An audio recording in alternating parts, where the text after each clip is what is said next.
A continuación, una adolescente desaparece de su habitación. Solo tenían pruebas de que se había ido. Los investigadores tenían la esperanza de encontrar alguna pista en su ordenador. En Internet puedes crearte el personaje que quieras. Durante casi 2 años el caso no se pudo resolver, hasta que desapareció otra chica en la misma ciudad. Solo teníamos una maleta, un cadáver y un tatuaje en un tobillo. La policía sospechaba que había un asesino en serie suelto que además tenía predilección por las pelirrojas. Su objetivo no era el sexo, sino el poder y los asesinatos. En un típico día de calor en Lubbock, Texas, un trabajador de un vertedero vio algo extraño, incluso para la basura.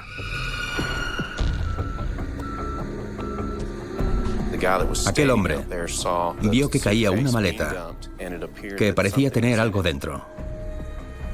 La curiosidad le obligó a abrirla y ver lo que había dentro. Al principio pensó que contenía un maniquí, pero rápidamente se dio cuenta de que habían metido a una joven en la maleta. Habían colocado el cadáver en posición fetal y tenía muchos moretones y heridas. La víctima era una mujer joven, desnuda y pelirroja. No tenía ningún tipo de identificación, solo un pequeño tatuaje en el que ponía Summer. Solo teníamos una maleta, un cadáver y un tatuaje en un tobillo. El médico forense dijo que la víctima llevaba muerta menos de 24 horas. Las pruebas demostraban que la chica había recibido una paliza y todavía respiraba cuando la metieron en la maleta. La causa oficial de la muerte fue la asfixia. Es una manera horrible de morir. Estaba viva cuando la metieron en aquella maleta. Además, estaba embarazada de 2 meses. La opinión pública quedó en shock. Se preguntaban, ¿quién es ese monstruo que ha hecho esto? ¿Quién puede hacer algo así a otra persona? Las huellas dactilares revelaron que la víctima era Summer Lee Baldwin, de 29 años, madre soltera de 4 niños que tenía antecedentes por prostitución. Era una joven con problemas, como muchas otras jóvenes que tienen dificultades a diario y se ven atrapadas en un mundo del que a veces es imposible salir. Encontrar al asesino de Summer no iba a ser fácil. Debido a su profesión, tenía que relacionarse con mucha gente desagradable, y las pruebas que hubiera en el vertedero iban a ser difíciles, si no imposibles, de encontrar. Había basura por todas partes. Hubiera sido una pesadilla intentar conseguir pruebas allí, porque había muchísimas cosas. Los investigadores no encontraron huellas dactilares en la maleta, pero todavía tenía una etiqueta y el código de barras. Así que los investigadores empezaron por ahí. Yo me encargué de descubrir todo lo que pude sobre la maleta. El fabricante dijo a la policía que ese modelo solo se había vendido en los supermercados Walmart.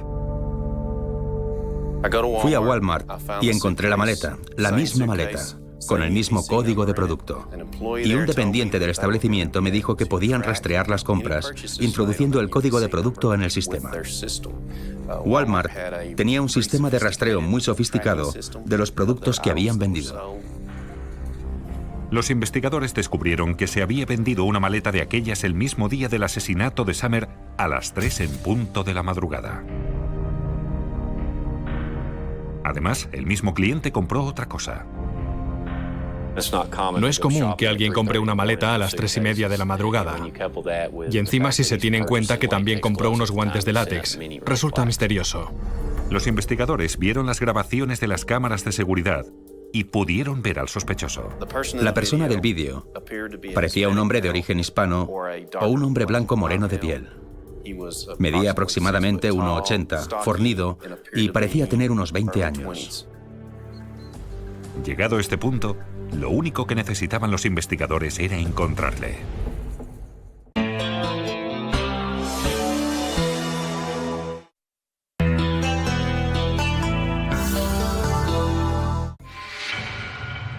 Los investigadores buscaban al hombre que había matado a Summer Lee Baldwin, de 29 años, y había metido su cadáver en una maleta.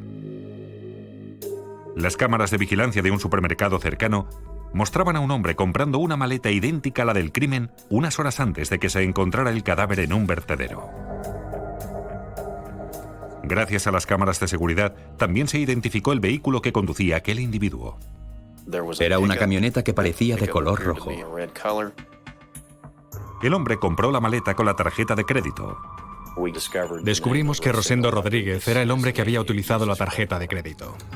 Y según el informe bancario, aquella misma tarjeta se utilizó unos minutos después para poner gasolina. Los investigadores se fijaron en que enfrente de la gasolinera había un hotel. Una de las recepcionistas del hotel reconoció a Rosendo gracias a una foto del carnet de conducir. Dijo que se había registrado con el nombre de Tomás Rodríguez. La llave de la habitación del hotel ofreció a los investigadores información importante. No se sabe cuándo sales del hotel, pero siempre que alguien entra y utiliza esas llaves magnéticas para entrar en la habitación, queda constancia de ello. La llave del hotel reveló que Rodríguez entró en la habitación del hotel a las 3:46 de la madrugada, menos de una hora después de haber comprado la maleta. Encontramos lo que parecía sangre en la moqueta, en el colchón y en las sábanas. Fuera de la habitación, en uno de los pasillos, había una papelera, y dentro de ella había una bolsa de Holiday Inn, y dentro había una bolsa del supermercado Walmart, y dentro de esa bolsa había un par de guantes de látex. Teníamos la sensación de que habíamos encontrado el lugar donde habían matado a Summer Baldwin. Pero ¿dónde estaba Rodríguez? Tras investigar en sus informes del teléfono móvil, la policía obtuvo la respuesta. Unas horas después de deshacerse del cadáver, se subió a un autobús y durante el viaje se hizo fotos a sí mismo con la camiseta verde y blanca, sonriendo a la cámara como si no hubiera pasado nada. Además envió la foto a una de sus novias de San Antonio. En San Antonio, la policía se dirigió a casa de los padres de Rodríguez. Allí le encontraron sentado frente al ordenador. Cuando le preguntaron por el asesinato de Summer Baldwin, negó haber tenido nada que ver. No obstante, las pruebas forenses que se encontraron en los guantes de látex de la papelera no dejaban lugar a dudas. Aquellos guantes de látex se analizaron en busca de muestras de ADN por ambos lados. Por fuera, encontraron ADN de Summer Baldwin. Y por dentro, también había ADN de Summer Baldwin. Pero esta vez, mezclado con el de Rodríguez. Además, el ADN de Rodríguez coincidía con el encontrado tras las pruebas de violación realizadas a Summer. Para los investigadores, el caso se terminaba aquí. Pero para ser totalmente meticulosos, los investigadores analizaron el ordenador de Rodríguez. Parecía una mera formalidad. Sin embargo, en esta ocasión fue más que eso. Al ver el ordenador de Rosendo, nos dimos cuenta de que solía intentar conocer chicas por internet y mantener relaciones con ellas o lo que fuera. Desde el momento en que Rodríguez llegó a casa de sus padres, realizó varias búsquedas con el nombre de Summer Baldwin. Pero había otro nombre que también había buscado en repetidas ocasiones. ¡Zas! Ahí estaba, Joanna Rogers. ¿Qué sabíamos de Joanna Rogers? Joanna Rogers, de 16 años, era estudiante de instituto y llevaba 18 meses desaparecida. La última vez que sus padres la habían visto había sido la noche anterior a su desaparición, sobre la 1 de la madrugada, cuando volvió a casa del trabajo, una tienda de sándwiches. Su madre le dijo que ya la vería por la mañana y que nos quería, y se fue a la cama. A la mañana siguiente, Joanna ya no estaba. Inmediatamente, sus padres supieron que algo iba mal. No se había llevado el coche, ni las llaves, ni el dinero, ni siquiera ropa. Solo lo que llevaba puesto, ni el móvil, ni nada. Eso hizo que saltaran las alarmas. Había desaparecido. Y yo no sabía qué había pasado. No había muestras de que nadie hubiera entrado a la fuerza, y los padres de Joanna, que dormían justo encima de la entrada, no habían oído nada. Necesitaba creer que iba a entrar por la puerta. pero me había preparado para otras cosas, aunque no me obsesionaba con ello. Tenía miedo. Joanna no solía hacer esas cosas. Sí, tenía mucho miedo. Ella no era así para nada. En aquel momento, la policía y vecinos voluntarios participaron en la búsqueda de Joanna, pero no la encontraron. Cientos de personas salieron en busca de la joven. Cientos de personas. Joanna, estés donde estés, necesitamos que sepas que te queremos. Y si alguien sabe dónde está, que por favor llame a la comisaría y nos ayude a encontrarla. Ahora que los investigadores sabían que Rosendo Rodríguez estaba siguiendo el caso de Joanna por internet, la policía estaba sorprendida. Aquello inmediatamente nos hizo pensar que si había hecho eso con Summer Baldwin, ¿por qué no podía haberle hecho lo mismo a Joanna Rogers?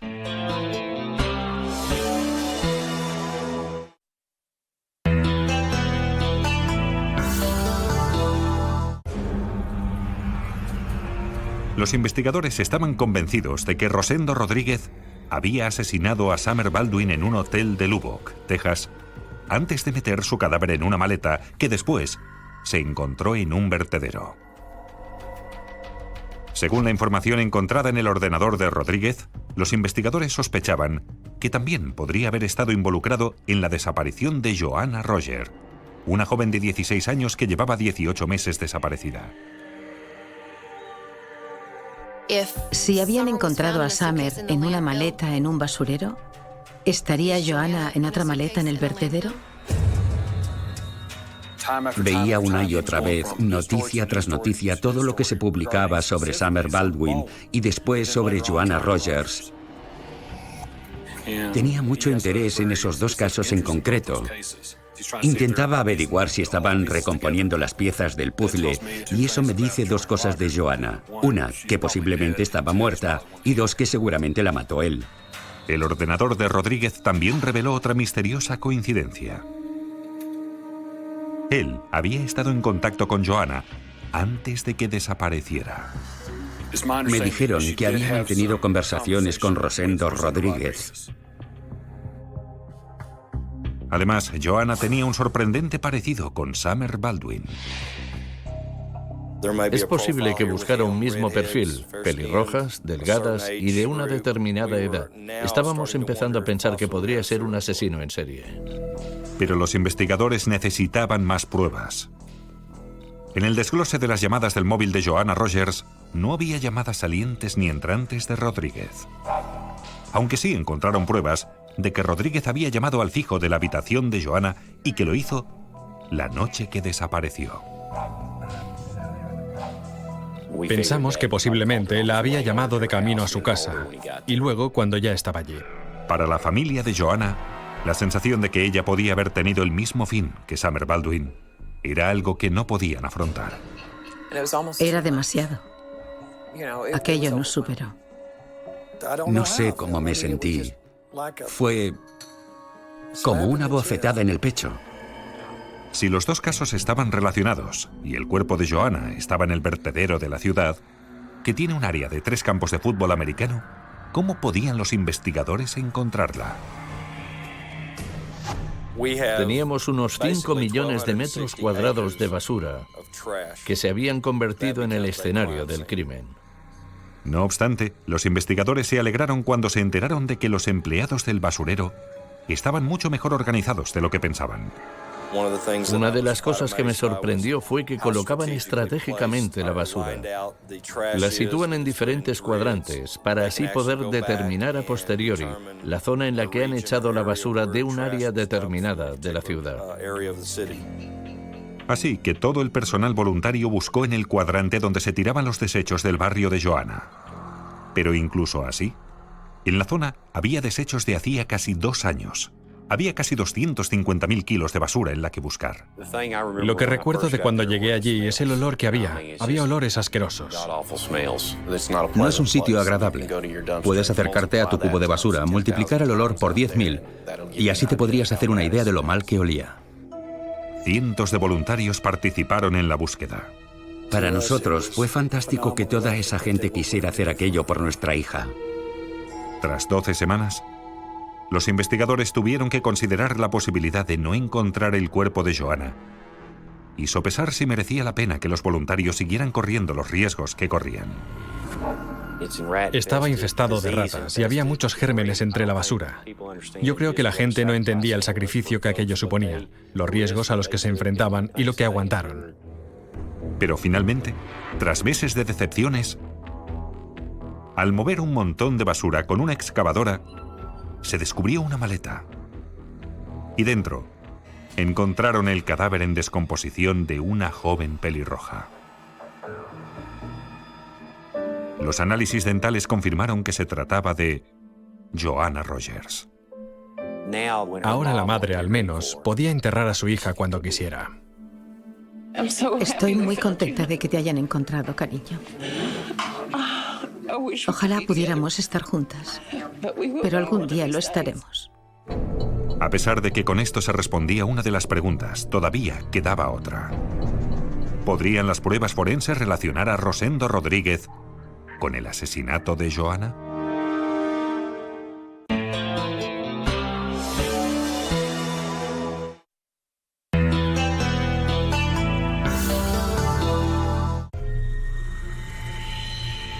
Gracias a la tecnología digital, los investigadores solo necesitaron 2 días para relacionar a Rosendo Rodríguez con el asesinato de Summer Baldwin. Con esta investigación aprendí que la prueba más pequeña a veces puede marcar una gran diferencia en el caso. Así que no hay que pasar por alto nada de nada. Tuvo que ver con el código de producto de la maleta, el código para rastrear la compra. Aquello fue lo que relacionó todo.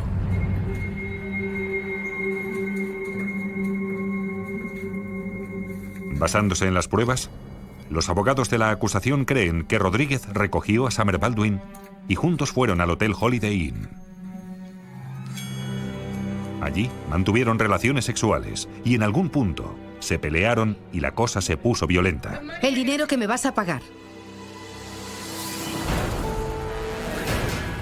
Las pruebas forenses demuestran que Rodríguez golpeó a Summer hasta que quedó inconsciente. Las gotas de sangre cayeron en el suelo, en el colchón y en las sábanas. Rodríguez entonces se dirigió al supermercado de la zona, donde compró una maleta y un par de guantes de látex que pagó con la tarjeta de crédito.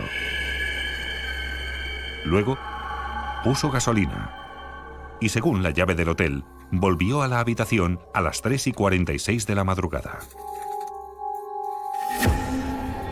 Rodríguez introdujo el cadáver de Summer en la maleta cuando todavía estaba viva y tiró los guantes en la papelera junto con el ticket de la maleta. Los guantes contenían ADN de los dos, de Summer y de Rodríguez. Rosendo Rodríguez echó el cadáver de Summer en un contenedor, donde lo recogió un camión de la basura y lo llevó al vertedero. Después, el móvil de Rodríguez indicó la ruta de escape por donde se había ido a San Antonio. Pero todo empezó con el código de barras que la maleta tenía dentro.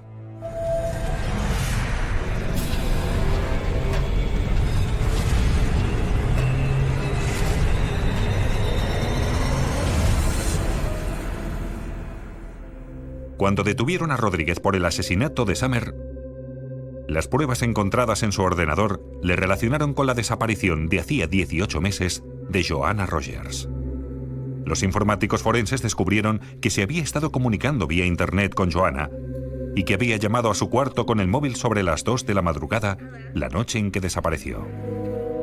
Seguramente llamó para decirle que la estaba esperando fuera.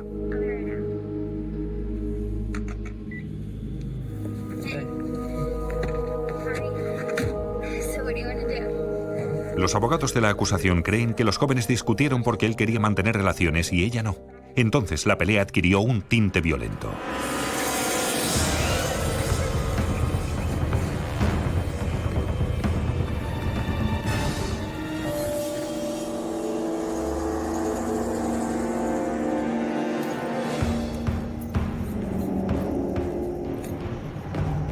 Las pruebas indicaban que Rodríguez hizo lo mismo que había hecho con Summer Baldwin. Tras matar a Joanna, colocó su cadáver en el interior de una maleta y la tiró en un contenedor cuyo contenido acabó en el mismo vertedero.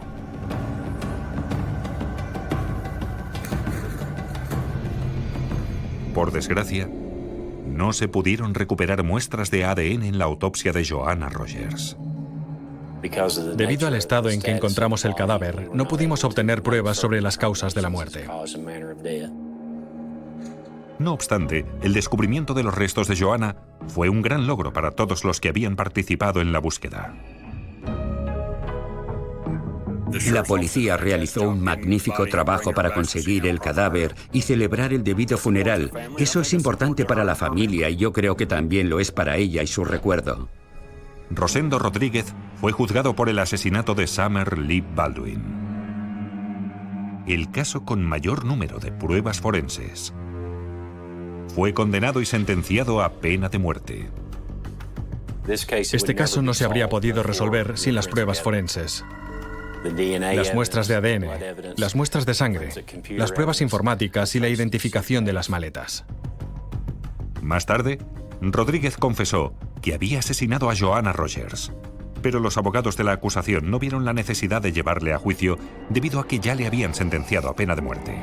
Siempre habrá alguien que intente buscar la forma de cometer un crimen sin que le pillen. Pero por eso es por lo que siempre intentamos detener a esa gente. No existe el crimen perfecto, porque siempre habrá forenses. Es como una orden policial. Puedes intentar saltártela, pero siempre estará ahí. Da igual lo que sepas. Puedes verte todos esos programas de la tele, pero siempre hay cosas nuevas. Dios, hay cosas que todavía no sabemos y que nos pueden pasar.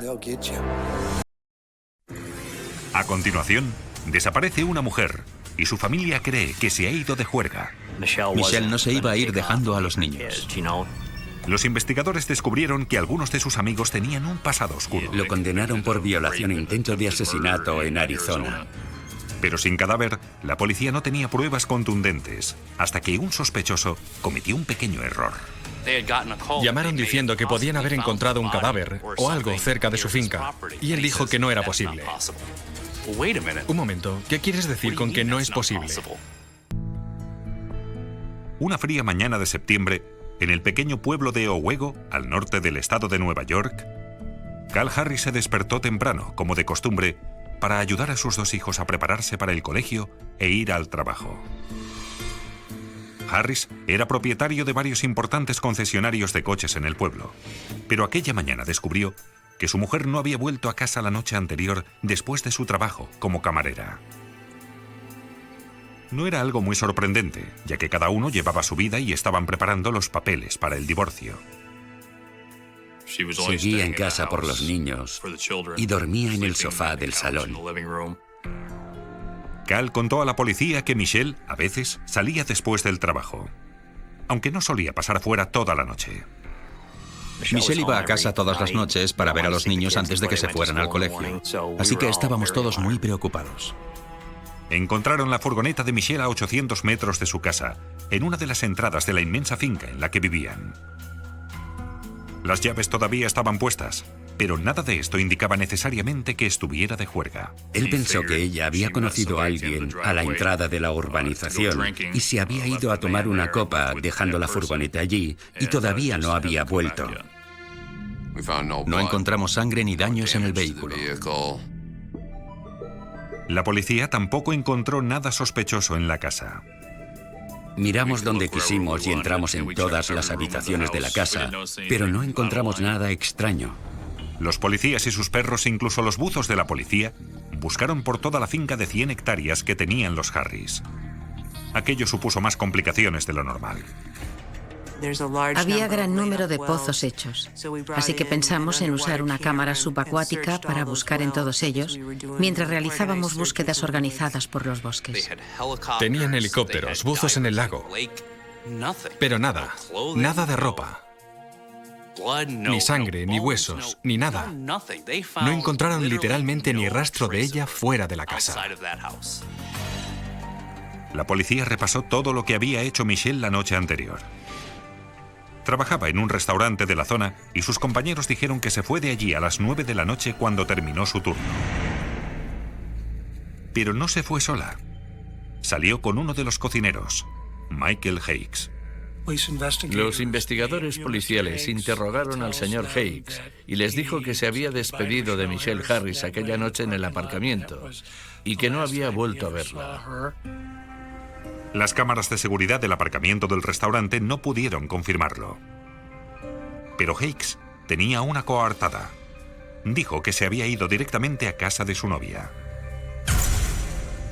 Hablamos con ella y le preguntamos si el señor Hakes le había pedido que se inventara la coartada o que mintiera a la policía. Pero ella dijo que no, que aquella noche fue a su casa después del trabajo y pasó allí toda la noche. La novia de Hakes explicó que él había llegado a su casa sobre las 9:45 de la noche. Pero si Hakes había salido del restaurante a las 9 en punto y su novia vivía tan solo 15 minutos de allí, había un periodo de 30 minutos para el que no tenía coartada. Además, cuando se investigó el pasado de Hakes, se descubrió algo sorprendente. A Michael Hakes le habían condenado por violación e intento de asesinato en Arizona y había pasado 10 años en la prisión del estado de Arizona por aquello. En esa época llevaba un año en libertad. Los jefes de Hakes del restaurante no sabían que tenía antecedentes por agresión sexual y, al parecer, Michelle Harris tampoco. No sé si conocía su pasado, pero pronto supimos que había ocurrido algo parecido a aquello.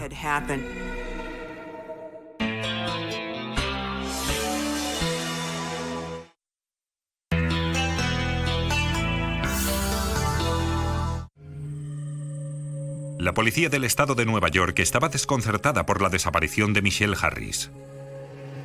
Solo sabían que no había vuelto a casa después del trabajo y que su coche abandonado estaba a unos 800 metros de su casa. Michelle salió del restaurante donde trabajaba con un compañero, Michael Hakes, un expresidiario con antecedentes por agresión sexual, aunque en aquel momento nadie sabía de su pasado delictivo. Ya había pagado por lo que había hecho y estaba en libertad, intentando rehacer su vida. Pero cuando te encuentras a alguien así, sueles pensar, si ya lo ha hecho una vez, podría volver a hacerlo.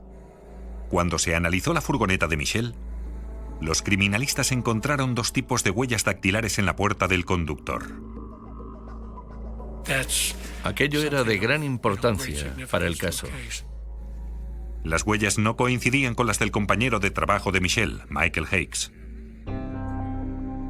Así que la policía pidió el registro de llamadas del móvil de Michelle y ahí pudieron ver que un hombre que se llamaba Brian Early había llamado a Michelle la noche que desapareció. La llamó al móvil aquella noche y le dejó un mensaje pidiéndole que se pasara por su casa.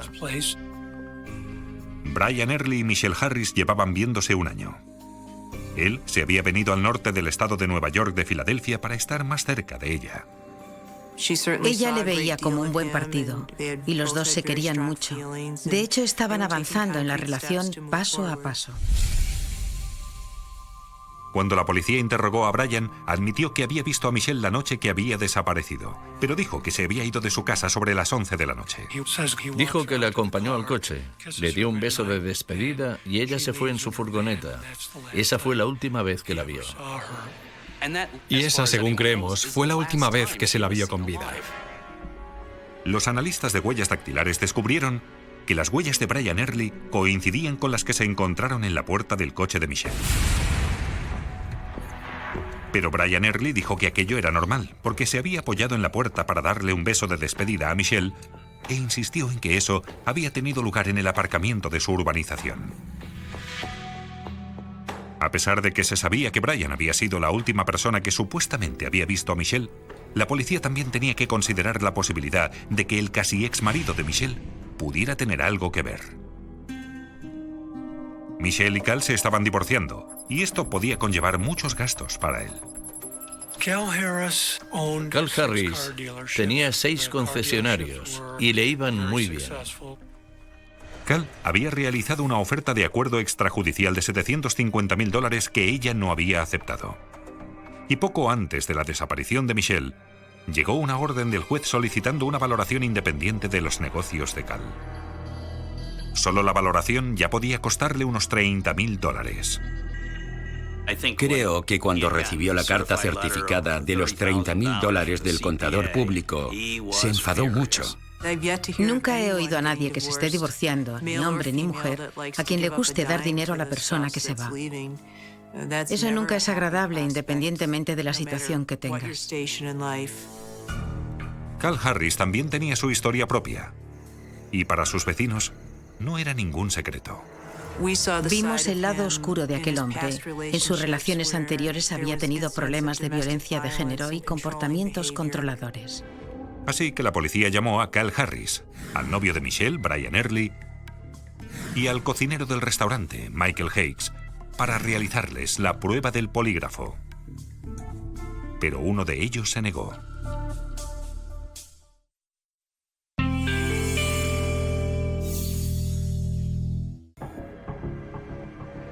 Cuando la policía pidió al novio de Michelle Harris, Brian Early, que se hiciera la prueba del polígrafo, la realizó con mucho gusto. Pasó el examen. Siempre que le necesitábamos para muestras de ADN, huellas o interrogatorios adicionales, acudía sin problema. El cocinero del restaurante, Michael Hakes, un exconvicto por agresión sexual, también se sometió a la prueba del polígrafo y él también la pasó. Pero el abogado del casi exmarido de Michelle, Cal Harris, se negó tajantemente a permitir que su cliente realizara la prueba del polígrafo, al menos a que realizara la que solicitaba la policía. Obtuvimos una orden y pusimos un GPS en su vehículo. Así que sabemos que se fue a otro lugar dentro del estado a someterse a la prueba del polígrafo. Se lo realizó un investigador privado que él mismo había contratado.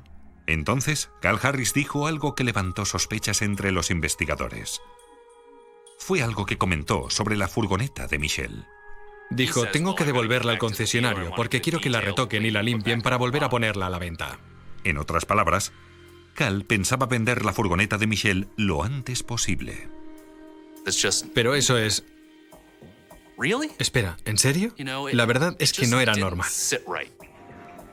Algunos de los amigos de Michelle dijeron a la policía que Cal la amenazó una vez cuando se enfadó por lo de su futuro divorcio. Cal dijo, ya sabes que si te quisiera matar no necesitaría una pistola. Y si al final te mato, no te encontrarán nunca. Era bastante abierta en cuanto al despreciable miedo que sentía por Calvin y a lo que él estaba dispuesto a hacer para evitar el divorcio. Michelle dijo a su familia que la única razón por la que seguía en la casa era porque podía perder la custodia de sus hijos si se iba. La habrían acusado de abandono del hogar. El juez del divorcio, la persona encargada de aquello, le dijo que tenía que quedarse allí. Michelle y Cal se conocieron cuando Michelle consiguió un trabajo en uno de los concesionarios de Cal. Llevaban 11 años casados, pero habían tenido problemas desde el principio. Él le había sido infiel varias veces. Sorprendentemente todas se parecían bastante a Michelle. Eran todas rubias, pequeñas y muy guapas. Entonces, él le pidió que fueran a terapia matrimonial, pero cuando tenían la terapia, ella iba y él no aparecía.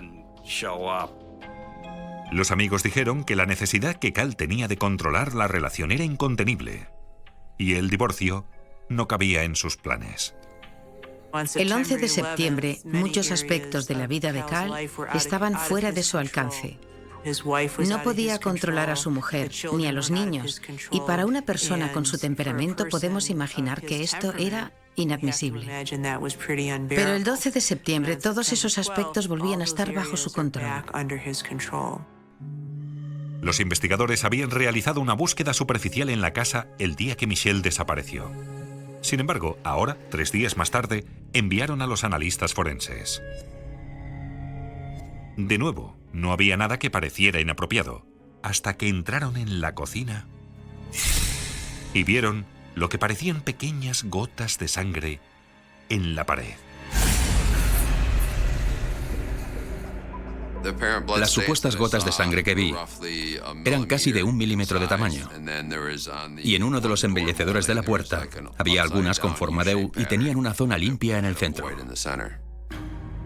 Esa forma de U se crea cuando se mezcla agua con la sangre, ya que los bordes de las manchas se secan más rápido.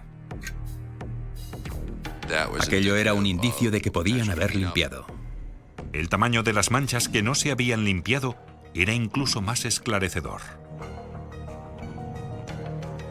Se trata de salpicadura de sangre a velocidad media y se produce cuando un objeto golpea un cuerpo más de una vez con una fuerza extrema. En muertes por paliza o por patadas, es donde se ven manchas de sangre a velocidad media o salpicaduras por impacto. Cuando los investigadores levantaron la alfombra que había en la entrada de la cocina, encontraron mucha más sangre. Steve Anderson contó como entre 78 y 80 manchas de sangre diferentes, y muchas de ellas también eran de 1 milímetro o menos.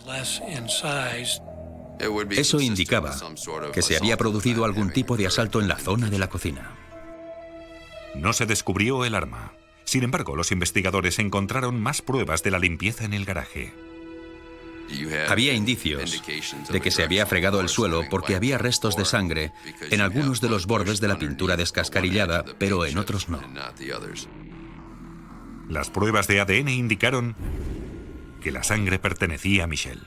Lo confirmamos con el cepillo de dientes de Michelle Harris, ya que de él sacamos muestras de su ADN. Con esto se empezaba a completar el rompecabezas de lo que le podía haber pasado. Pero faltaba una pieza muy importante del rompecabezas: el cadáver de Michelle Harris. Y sin él, la decisión de llevar el caso a juicio iba a ser complicada. Un jurado popular es imprescindible. Nunca sabes lo que van a hacer. Supongo que por naturaleza, sin el cadáver no se puede saber si se ha cometido el crimen. ¿Cómo se puede demostrar si aparecen dudas razonables?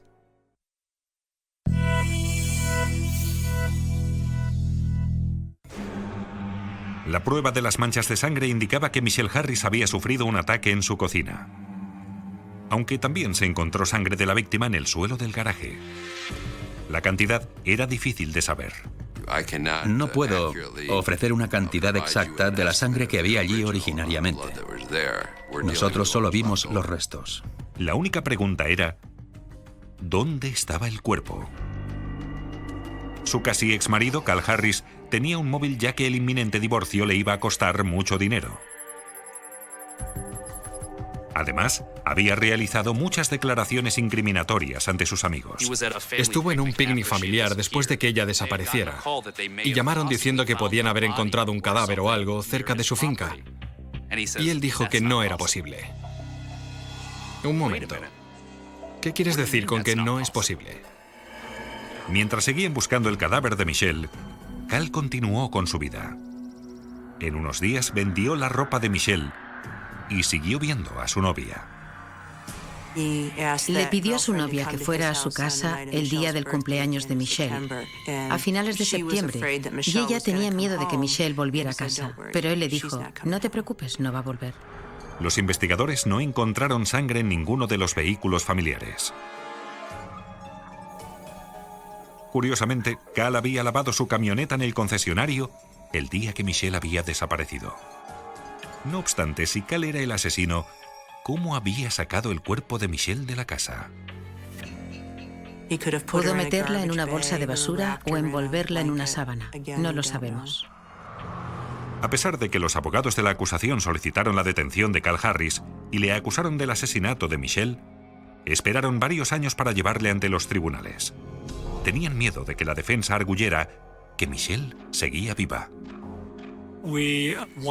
Queríamos evitar ese argumento de la defensa, que dijeran que, por lo que sabían, ni siquiera estaba muerta. Fue difícil para la familia de Michelle convivir con el hecho de que Cal estaba en libertad bajo fianza, esperando el juicio. Veíamos a nuestros nietos en sus fiestas de cumpleaños y cosas así, y él nunca nos miraba a la cara, no miraba a los ojos ni nada parecido. Eso casi te indicaba que tenía algún tipo de relación con el asesinato. Contrató muy buenos abogados, muy competentes.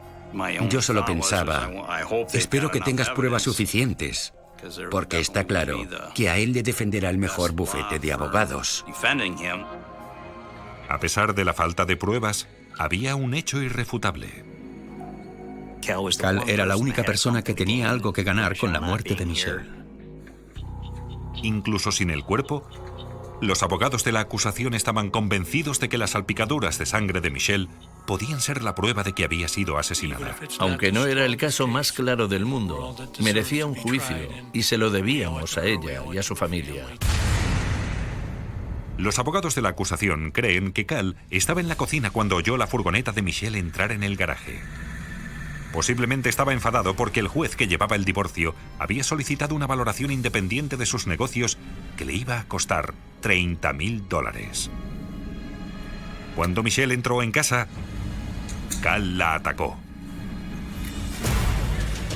La golpeó con un objeto contundente al menos 2 veces, produciendo las salpicaduras de sangre que se encontraron en el suelo de la cocina. Los restos de sangre del embellecedor de la puerta demuestran que golpeó a la víctima, por lo menos una vez más, cuando ya estaba tumbada. Las pruebas demuestran que llevó a Michelle al garaje, donde también sangró en el suelo de cemento. Los abogados de la acusación creen que introdujo el cadáver en una bolsa de plástico y lo metió en la parte trasera de su camioneta para luego enterrarlo en algún lugar dentro de su inmensa finca. Ya de nuevo en la casa, llevó la furgoneta de ella a la puerta de su propiedad a unos 800 metros de distancia y la dejó allí. Los investigadores creen que quería llevar la furgoneta más lejos, pero no quería arriesgarse a que le vieran volviendo a casa a pie, ya que eso sería difícil de explicar. Cuando volvió a la cocina, intentó limpiar la sangre, pero había demasiada. La sangre indicaba el lugar donde se había cometido el crimen, y ese lugar estaba bajo el control de Cal Harris. Para ser una persona que quería que todo estuviera en orden, cuando limpió la sangre no lo hizo demasiado bien. Cuando Cal Harris fue juzgado, subió al estrado en defensa propia. Cuando sus declaraciones no cuadraban con las de los demás testigos del caso, básicamente les acusó de mentirosos. Dijo que habían mentido sobre hechos críticos para el caso, solo para ir en su contra. El jurado también descubrió que, según el registro telefónico de las llamadas realizadas con el móvil de Cal, él no había llamado a Michelle a su móvil la mañana en la que desapareció. Otras veces, cuando salía hasta tarde o no volvía a casa, él la llamaba numerosas veces al móvil para que regresara. Yo soy de la opinión de que lo tenía todo planeado. Había pensado en cómo podía hacerlo, dónde hacerlo y dónde dejar el cadáver. Cal Harris fue condenado por asesinato en segundo grado y sentenciado a 25 años de cárcel. No sé si le podría haber juzgado sin la sangre, pero después de oír todo lo que oí, no sé si el resultado habría sido diferente. No hacían más que solicitar el cambio de juzgado, pero creo que aunque se hubiera ido a Egipto con todas las pruebas que había recogido la policía y de la forma en que King lo presentó, le hubieran declarado culpable en cualquier sitio. Por desgracia, todavía no se ha encontrado el cadáver de Michelle. Si nunca has estado allí para verlo, no te puedes imaginar lo grandes que son los bosques.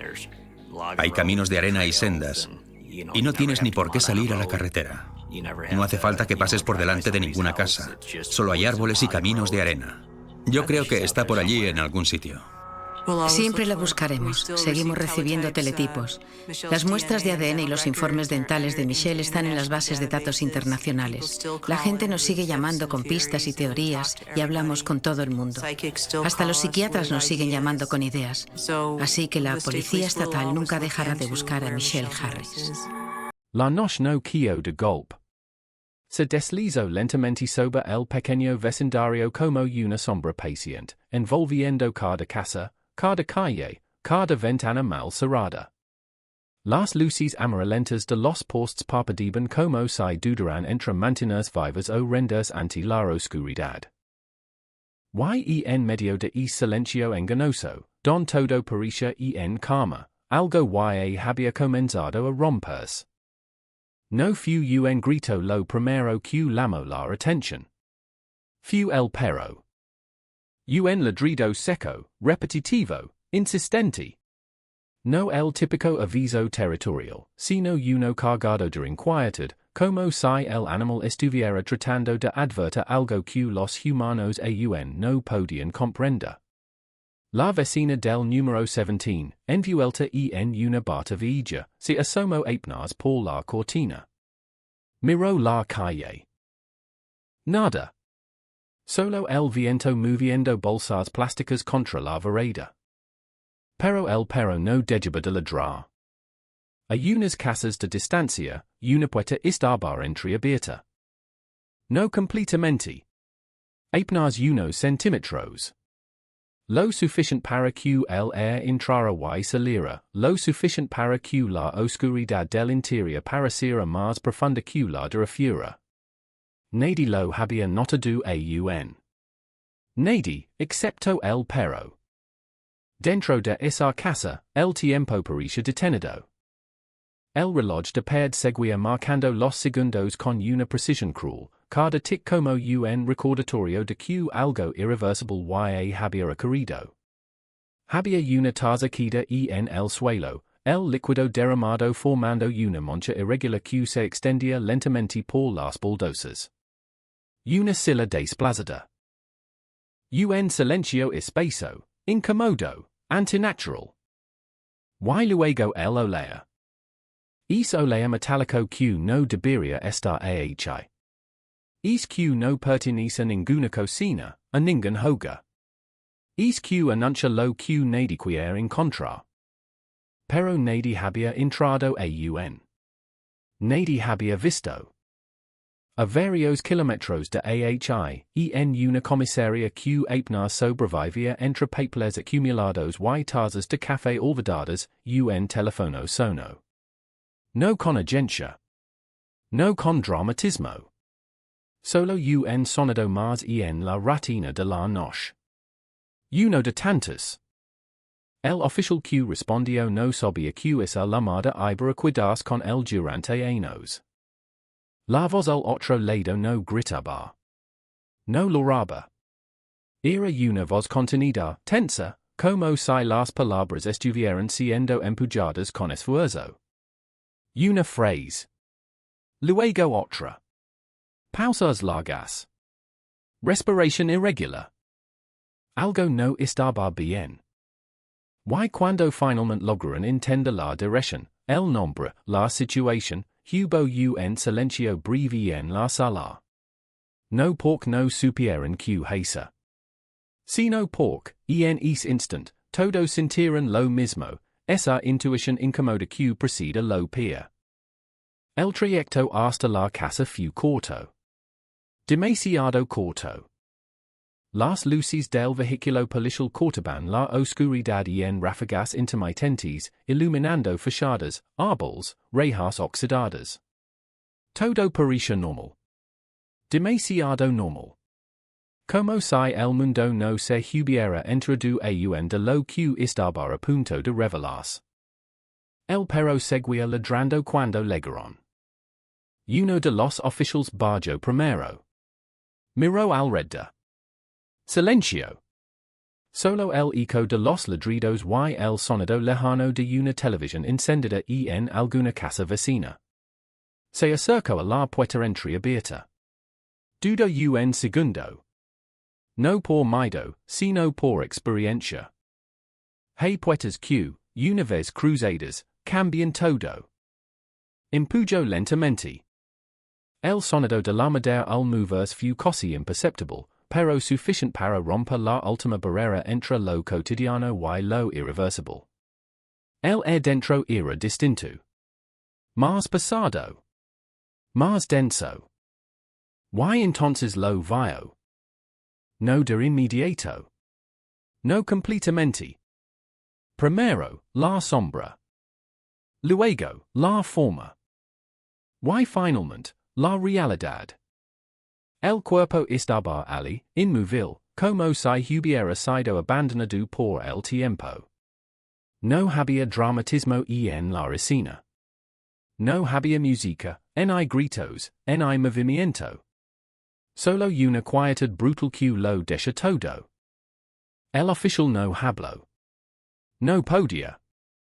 Detrás de él, su compañero dio un paso adelante, y luego otro. Sus ojos recorrieron el lugar, absorbiendo cada detalle sin que realmente procesarlo. La taza en el suelo. La silla movida. Las marcas que no deberían estar ahí. Todo encajaba en una narrativa que aún no comprendían del todo. Pero había algo más. Algo que no pertenecía a la escena en sí, pero que se sentía presente. Una ausencia. Como si alguien hubiera estado alejado muy poco. Como si el aún conservara la huella de una respiración ajena. Como si la historia no hubiera terminado todavía. Porque no lo había hecho. Es nombre aún no había sido pronunciado en esa casa. Aún no había sido vinculado con esa escena, con ese cuerpo, con ese silencio. Pero pronto lo sería. Jorge del Carmen Valenzuela Torres. En ese momento, él no estaba allí. No físicamente. No visible. Pero su sombra y comenzaba extender sobre todo lo que los oficiales estaban viendo. Y lo más inquietante no era lo que había parado. Era lo que aún faltaba por descubrir. Por cada detalle en esa casa era una pregunta. Cada marca, una historia. Cada silencio, una advertencia. El oficial dio un paso atrás, como si necesitara como si el peso invisible de la escena comenzara a aprisionar su pecho. Sacó la radio, dudó un segundo, y finalmente habló. Su voz no era la misma. Había cambiado. Algo en ella se había endurecido, como si acabara de cruzar un límite invisible del que no se regresa igual. A fura, el perro dejó de ladrar. El silencio que seguió fue absoluto. En ese silencio, sin que nadie lo dijera en voz alta, todos entendieron lo mismo. Esto no era un accidente. No era un arrebato momentáneo. No era algo simple. Era el inicio de algo mucho más oscuro. Algo que iba arrastra nombres, historias, secretos. Algo que iba obligar a todos a mirar más de cerca de lo que querían. Porque hay crímenes que terminan cuando ocurre la violencia. Y hay otros que apenas comienzan en ese instant. Y este era uno de ellos. El lugar donde todo comenzó no tenía nada de especial a primera vista. Era uno de esos barrios que existen en los márgenes de las ciudades chilenas, donde las casas parecen repetirse como si alguien hubiera usado el mismo molde una y otra vez, cambiando apenas el color de las paredes o la forma de las rejas.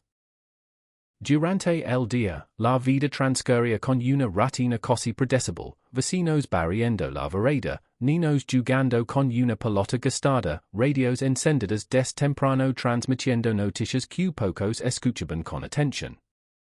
Por la noche, en cambio, el barrio se retraía. Las puertas se cerraban, las cortinas caían, y cada familia se encerraba en su propio mundo. No era un lugar violento, al menos no de manera evidente. No había titulares constantes ni serenas cada noche. Pero tampoco era un lugar completamente tranquilo. Había algo más sutil, una tensión baja, casi imperceptible, como una cuerda que siempre estaba un poco estirada. Las discusiones se escuchaban a través de las paredes delgadas, los secretos circulaban en susurros, y todos sabían más de lo que admitían. En ese entorno, los nombres se volvían familiares rápidamente. La gente no necesitaba apellidos para reconocerse, bastaba una referencia, una historia compartida, un recuerdo. En ese entramado de relaciones cruzadas, el nombre de Jorge del Carmen Valenzuela Torres no era desconocido. No destacaba por una razón en particular. No era el más ruidoso del barrio ni el más sociable. Tampoco el más conflictivo a simple vista. Era, más bien, uno de esos hombres que se mueven en los bordes de la atención, presentes pero nunca del todo visibles. Podia cruzas con alguien en la calle y apenas intercambia un saludo. Podia pasa días sin hablar con nadie y nadie parecía notarlo demasiado.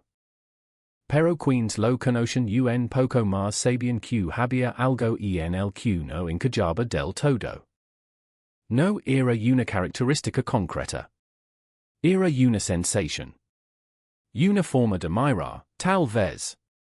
Una pausa demasiado larga antes de responder. Un gesto contenido, como si siempre estuviera midiendo algo por dentro. No inspiraba miedo inmediato, pero tampoco confianza completa. Era esa clase de persona que uno recuerda después, cuando ya es demasiado tarde, tratando de encontrar señales que antes pararon desapercibidas.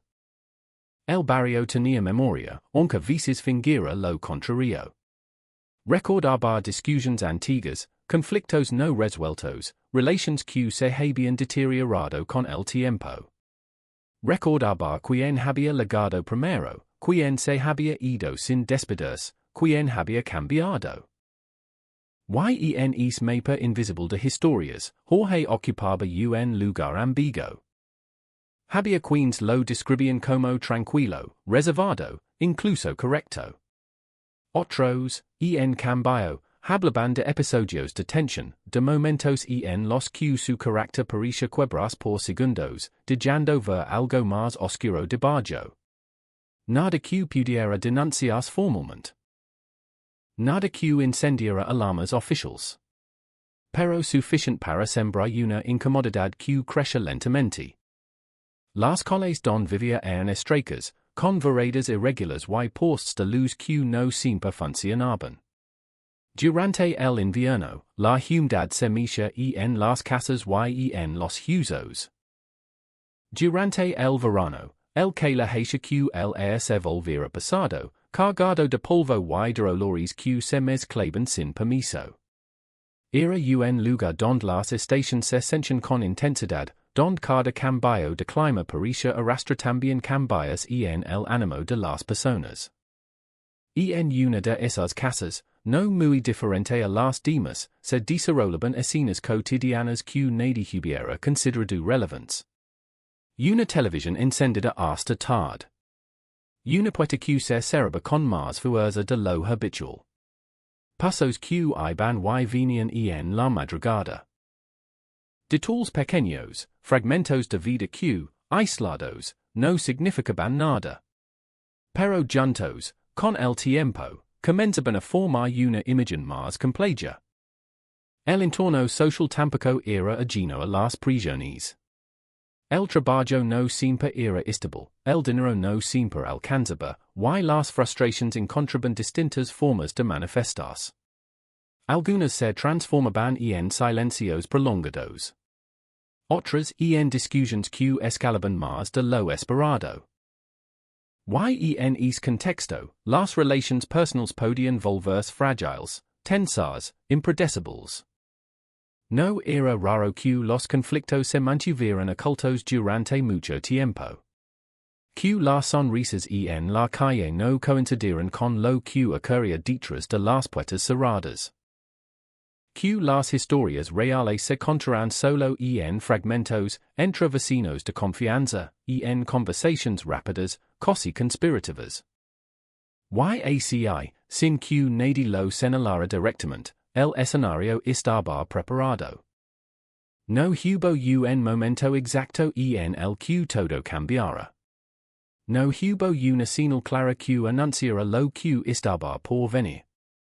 Fue más bien una acumulación silenciosa de factores, de emociones no resueltas, de tensiones que se fueron apelando sin encontrar salida.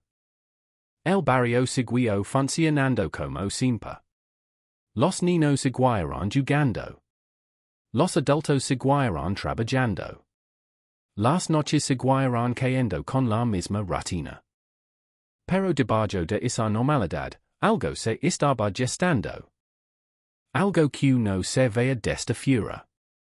Algo que no aparecía en las conversaciones cotidianas. Algo que, cuando finalmente salió a la superficie, hizo q todos miraran hacia atrás, tratando de reconstruir el camino, de encontrar el punto en el que todo pudo haber sido diferente. Las ventanas de las casas reflejaban la luz del atardecer como si nada hubiera cambiado. Las sombras se alargaban sobre las calles, dibujando figuras que se desvanecían lentamente. Y en medio de ese paisaje familiar, la historia avanzaba en silencio, paso a paso, sin prisa pero sin detenerse. Porque los escenarios de los crímenes más perturbadores no siempre son oscuros desde el principio. A veces son lugares comunes. Calles conocidas. Rostros familiares. Y es precisamente eso lo que los hace más difíciles de entender. Porque cuando la violencia emerge en un entorno que parece ordinario, obliga a todos a cuestionar lo que creen saber. A preguntarse que más estaba oculto. A reconocer que, tal vez, las señales siempre estuvieron ahí. Solo que nadie supo cómo leerlas. Y en ese barrio, en esas calles, en esas casas que no parecen diferentes a ninguna otra, la historia de Jorge del Carmen Valenzuela Torres había comenzado a tomar forma mucho antes de que alguien pronunciara su nombre en voz alta. Mucho antes de que una puerta quedara entreabierta en la noche. Mucho antes de que el silencio se volviera insoportable. Porque el contexto no solo rodea un crimen. Lo alimenta. Lo moldea. A veces, lo oculta hasta que no es posible ignorarlo. Antes de que su nombre se convirtiera en un susurro cargado de miedo, antes de que su historia fuera reconstruida en informes policiales y conversaciones entrecortadas, la víctima era simplemente una presencia cotidiana en ese mismo barrio donde todos creen conocerse.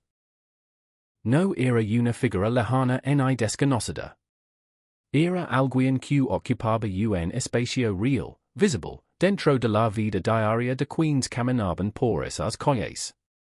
Su rutina comenzaba temprano, casi siempre antes de que el sol terminara de imponer sobre los techos de zinc. Había algo casi ritual en la forma en que organizaba sus mañanas.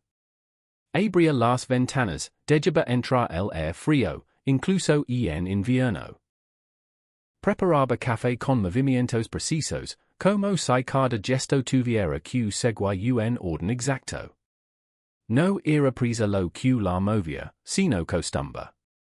Una costumbre que se había ido formando con los años, capa tras capa, hasta convertirse en una forma de sostenerse. Quienes la conocen hablaban de su mirada.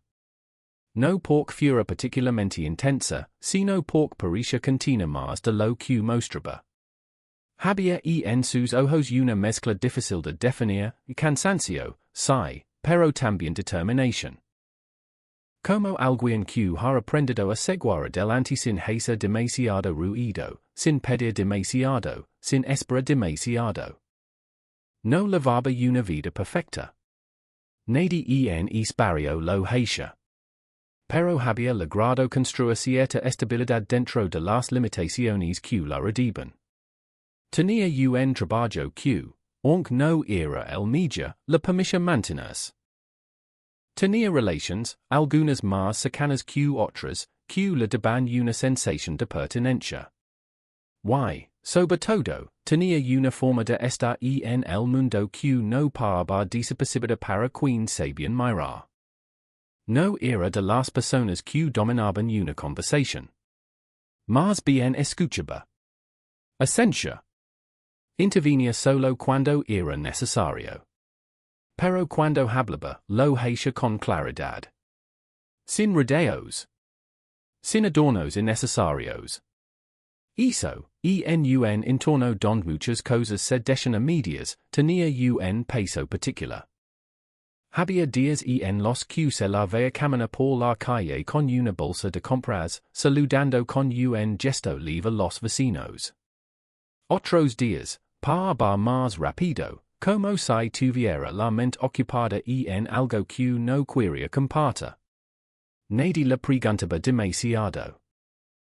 En ese lugar, el respeto por la privacidad era una forma de supervivencia. Sin embargo, como en toda historia que luego se convierte en tragedia, había detalles que, en retrospectiva, adquieren un significado distinto. Algunos recordaban discusiones. No constantes, pero sí lo suficientemente intensas como para llamar la atención. Voces elevadas que se filtraban por las paredes, palabras que no siempre se entendían, pero cuyo tono dejaba claro que no eran conversaciones tranquilas. Nadie intervenía. Nadie quería involucrarse más de lo necesario. También había momentos de silencio prolongado. Días en los que no se la veía. Ventanas cerradas. Puertas que no se abrían. Y luego, de repente, todo volviera a la normalidad, como si nada hubiera parado. Esa alternancia entre lo visible y lo oculto formaba parte de su vida, aunque pocos se detuvieron a analizarlo en ese momento. En el entramado de relaciones del barrio, su camino se cruzaba, directa o indirectamente, con el de Jorge del Carmen Valenzuela Torres. No era una conexión que todos entendieran completamente, ni una relación que se expusiera en público con claridad. Pero existía. Y tenía peso. Había miradas que duraban un segundo más de lo habitual. Conversaciones que se interrumpían cuando alguien más se acercaba. Gestos que, para un observador atento, podían sugerir tensión, historia, conflicto. No todo era negativo. Hubo momentos en los que la interacción parecía normal, incluso cordial. Pero había una capa subyacente que nunca desaparecía del todo. Una sensación de que algo no estaba resuelto, de que había asuntos pendientes que seguían latentes. La víctima no era ingenua. Sabía moverse en ese entorno. Sabía cuándo habla y cuándo calla. Sabía cómo evitar ciertas situaciones y cómo enfrentar otras. Pero también era humana. Y como tal, estaba expuesta a las complejidades emocionales que no siempre se pueden controlar. Había sueños, aunque no siempre se expresaran en voz alta. Pequeños proyectos, ideas de cambio, deseos de una vida distinta. Nada grandioso, nada imposible. Solo la aspiración de una estabilidad más sólida, de una tranquilidad menos frágil. Esos sueños no eran visibles para todos. No estaban escritos en ninguna parte. Pero se manifestaban en decisiones pequeñas, en intentos de reorganizar su vida, en conversaciones con personas de confianza. Y sin embargo, algo comenzó a desviarse. No de manera abrupta. No con un evento único que lo explicara todo. Fue más bien una serie de tensiones que se fueron acumulando.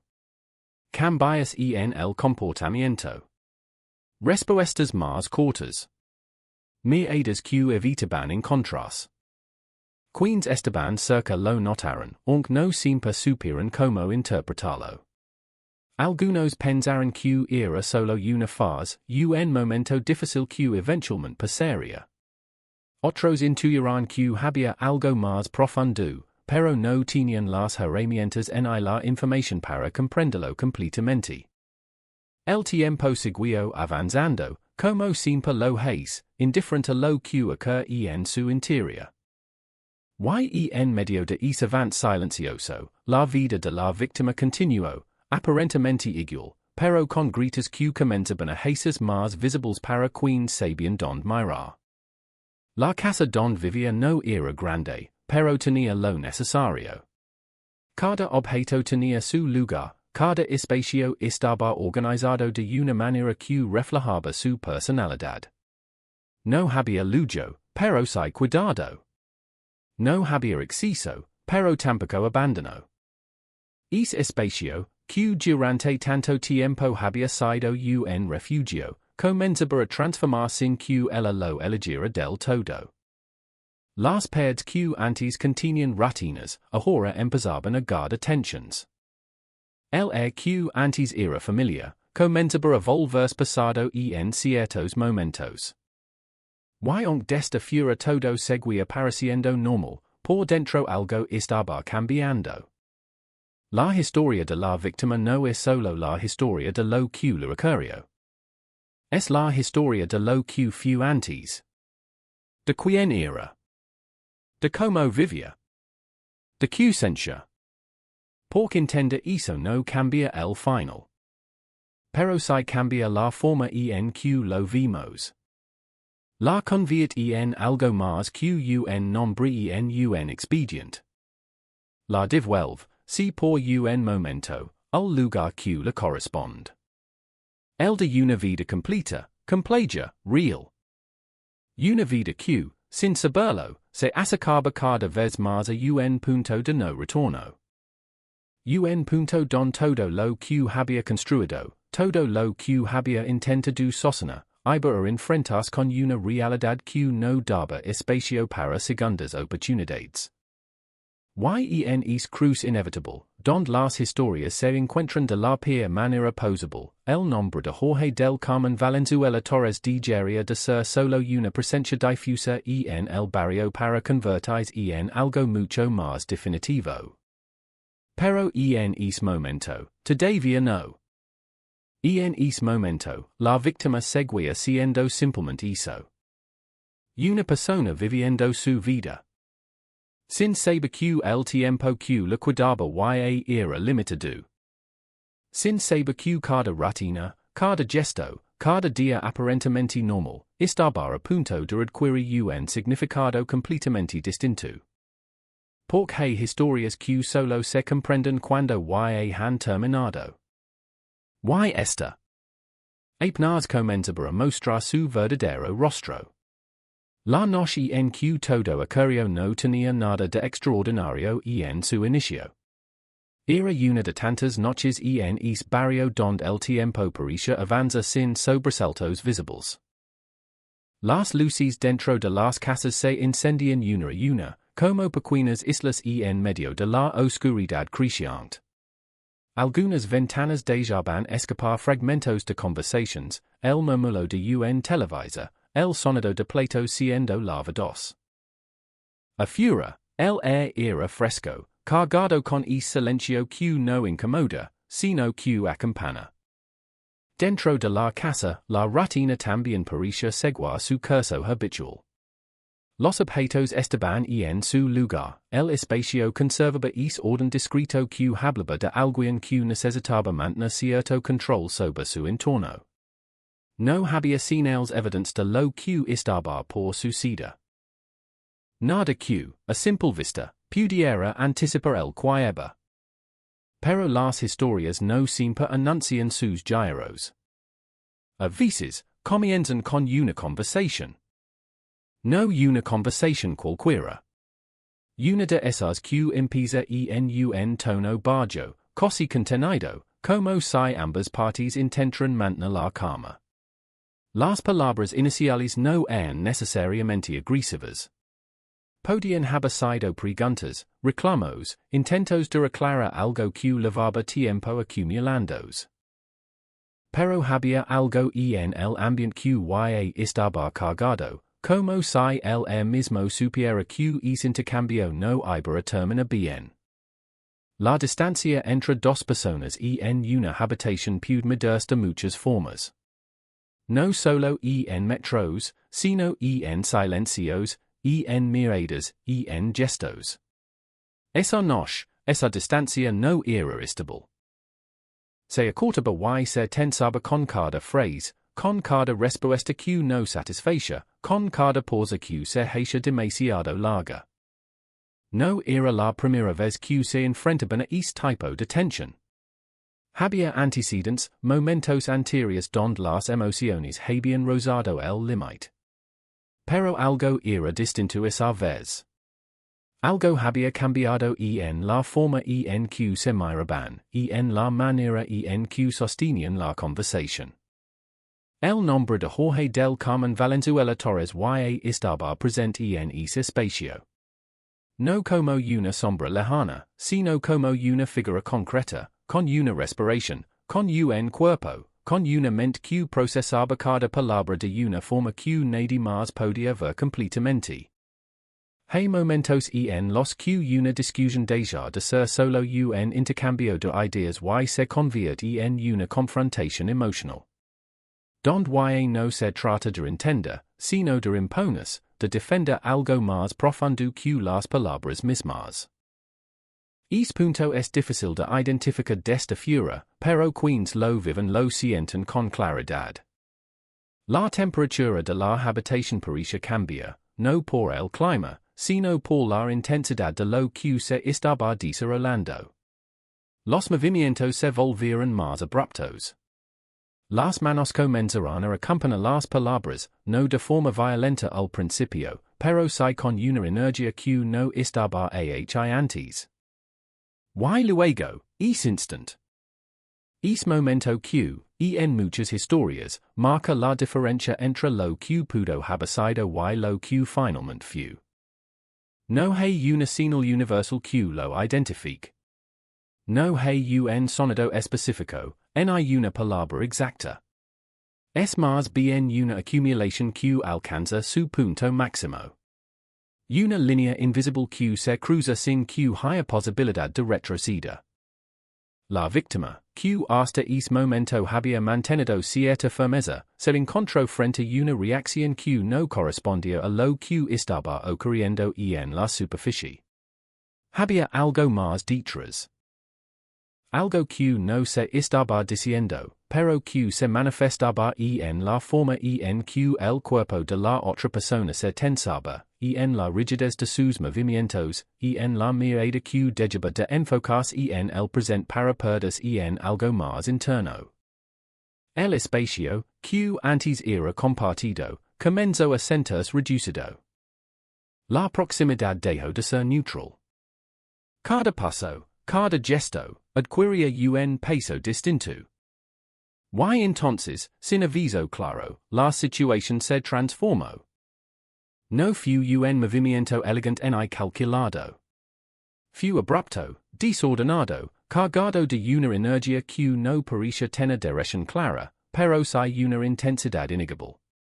El equilibrio de la escena se rompió, y con él, cualquier posibilidad de mantener las cosas bajo control. Los objetos dentro de la casa comenzaron a perder su función original. Lo que antes era parte del entorno cotidiano se convirtió en parte de una escena que no tenía nada de cotidiana. Una silla que se mueve, una mesa que se desplaza, un objeto que cae. Fragmentos de realidad que se desordenan en cuestión de segundos. La víctima intenta reaccionar. No de una sola forma, sino en varias, casi simultáneamente. Había una mezcla de sorpresa, de intento de defensa, de incredulidad ante lo que estaba ocurriendo.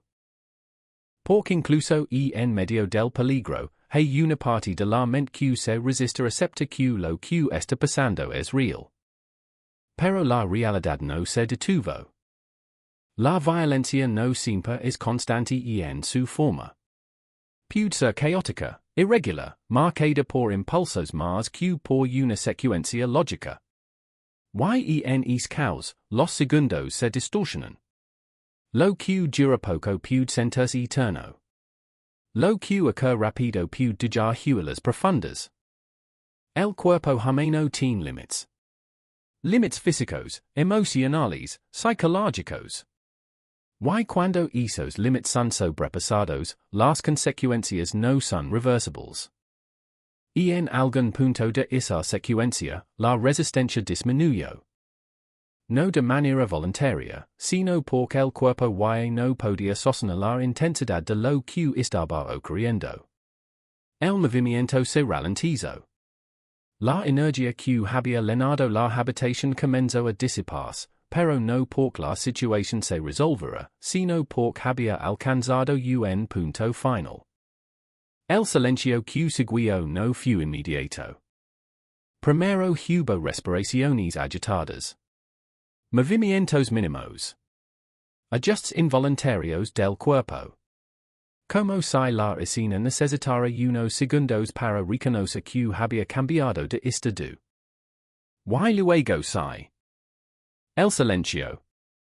Un silencio distinto al de antes. Más pasado. Más definitivo. La casa volvió a quedarse quieta, pero ya no era la misma quietud de la rutina. Era una quietud que contenía todo lo que acababa de ocurrir. Que lo absorbía. Que lo mantenía suspendido en el aire. El cuerpo de la víctima permanecía donde había quedado, sin movimiento, sin respuesta. Los objetos alrededor parecían haber quedado congelados en el último instante de la acción. La taza en el suelo, la silla desplazada, las marcas que ahora formaban parte del espacio. En ese momento, el tiempo no avanzaba de la misma forma. Se estiraba. Se volvía denso.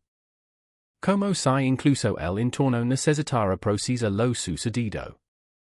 Jorge del Carmen Valenzuela Torres seguía allí, en medio de esa escena que ya no podía revertirse. Su presencia, ahora, tenía un peso distinto. No era solo la de alguien que había participado en una discusión. Era la de alguien que había cruzado un límite que no admite retorno. Pero incluso en ese instante, la historia no estaba completa. Porque lo que ocurre después de la violencia también forma parte del crimen.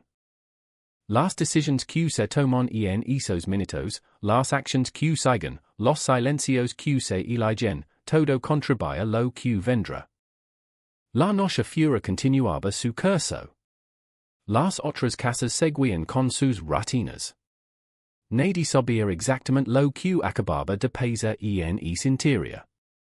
Nadie había visto el punto exacto en el que todo se quebró. Pero algo ya había cambiado. De forma irreversible. Aunque en ese momento solo existía dentro de esas paredes, pronto comenzaría a expandirse hacia afuera, alcanzando a quienes nunca imaginaron verse involucrados. Porque hay actos que no se quedan en el lugar donde ocurren. Se filtran. Se extienden. Y terminan transformando todo lo que tocan. En esa casa, en esa noche que había comenzado como cualquier otra, el límite entre la vida cotidiana y la tragedia había sido atravesado de la manera más brutal posible. Sin anuncio. Sin pausa. Sin posibilidad de volver atrás. La casa no gritaba, pero todo en el aparicio había quedado suspendido en una especie de eco invisible. Cuando los primeros pasos cruzaron el umbral, no entraron solo a un espacio físico, sino a una escena detenida en el punto exacto donde la violencia había dejado de moverse, pero no de existir. El aire tenía una densidad distinta, como si cada molécula cargara con algo que no podía explicarse con palabras simples. Los oficiales no se apresuraron. La experiencia les había enseñado que los primeros segundos dentro de un lugar así son engañosos. El impulso natural es avanza, intenta, resolver. Pero hay escenas que exigen lo contrario. Pausa. Observación. Distancia. La puerta quedó abierta detrás de ellos, dejando entrar un hilo de aire frío que recorrió el interior sin alterar nada. Afuera, el mundo seguía funcionando. Adentro, todo estaba detenido. El primer detalle que llamó la atención no fue el cuerpo. Fue el desorden. No un desorden caótico, sino uno específico, localizado. Como si el resto de la casa hubiera permanecido intacto, mientras un solo punto concentraba toda la ruptura. Una silla desplazada de su posición habitual. Un objeto caído que no debería estar en el suelo. Una superficie Q mostraba sinales de contacto más intenso de lo normal. Este tipo de desorden no occur por accident. Teen direction. Teen historia. Los ojos comenzarán a recorrer el espacio con una lógica que no siempre es visible para quienes no están entrenados. No se trataba solo de ver, sino de leer. Cada marca, cada posición, cada ausencia tenía un significado potencial. Y entonces, inevitablemente, la mirada llegó al cuerpo. No había dramatismo en su posición. No había gestos exagerados. Era precisamente esa falta de movimiento lo que hacia que la escena resultara más perturbadora. El cuerpo estaba allí, como si el tiempo hubiera decidido detenerse justo en ese punto. La forma en que yacía no parecía natural, pero tampoco completamente caótica. Era el resultado de algo que había ocurrido en un lapso breve, pero intenso. Uno de los oficiales dio un paso más cercano, sin tocar, sin ultra. Solo observando. La distancia entre la vida y la muerte, en ese momento, no era abstracta. Era visible. Tangible. La piel, la postura, la ausencia de respuesta. No hace falta confirmación inmediata para entender que lo que estaban viendo no tenía retorno. El silencio dentro de la casa no era absoluto. Había pequeños sonidos, casi imperceptibles. El reloj en la pared marcando el paso del tiempo con una regularidad indiferente. Un leve crujido de la estructura, como ocurre en todas las casas. Pero en ese contexto, cada sonido parecía amplificado, cargado de un significado que no tenía en condiciones normales.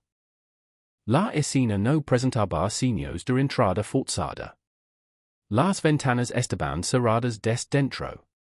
La puerta, aunque entreabierta, no mostraba señales de haber sido violentada. Eso, en términos investigativos, comenzaba a dibujar una primera línea de interpretación. Quien había estado allí no había legado rompiendo. Había entrado de otra forma. O tal vez nunca había salido realmente. La iluminación dentro de la casa era tenue, insuficiente para revelar todos los detalles con claridad. Uno de los oficiales encendió una luz adicional, no con prisa, sino con la intención de ampliar el campo visual sin alterar la escena. La luz reveló más texturas, más contrastes, más información. Y con ella, aparecieron los primeros indicios más claros de lo ocurrido. No eran evidencias organizadas en evidence en su totalidad. Eran fragmentos. Pequeñas señales que, por sí solas, no contaban una historia completa, pero que juntas comenzaban a formar una narrativa posible. La posición de los objetos sugería movimiento. No un movimiento libre, sino uno forzado. Como si dos fuerzas hubieran interactuado en ese espacio de manera desigual. La distancia entre ciertos elementos no coincidía con su uso habitual. Había una lógica alterada en la distribución.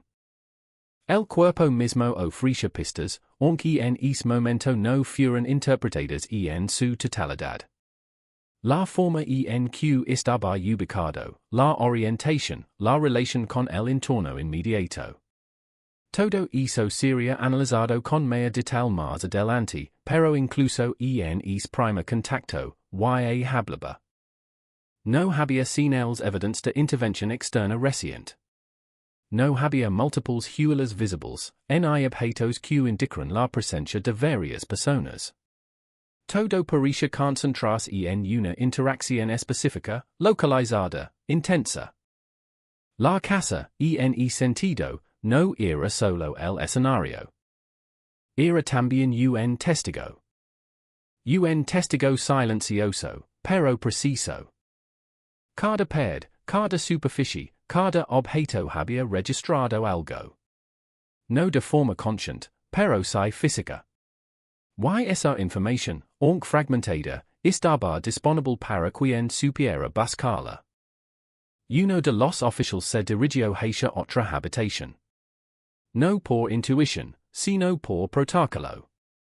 Verifica el resto del espacio, asegurarse que no hubiera otras personas, otras situaciones, otras variables que pudieran cambiar la interpretación inicial. Las otras habitaciones estaban en orden. Demasiado en orden. La cama tendida. Objetos personales en su lugar. Nada que indicara una alteración reciente. Esa diferencia entre el área principal y el resto de la casa reforzaba la idea de que lo ocurrido no se había extendido más allá de un punto específico. La escena era contenida. Pero no por eso menos grave. De regreso al área principal, la atención volvió al centro. Al cuerpo. A los objetos cercanos. A las posibles trayectorias que habían llevado a esa configuración final. En ese momento, aún no había nombres oficiales asociados a la escena. No en términos formales. Pero en la mente queens estaban allí, comentaban a surgir conexiones. Referencias. Rostros conocidos del entorno. Y entre ellos, uno empezaba a adquirir más peso que los demás.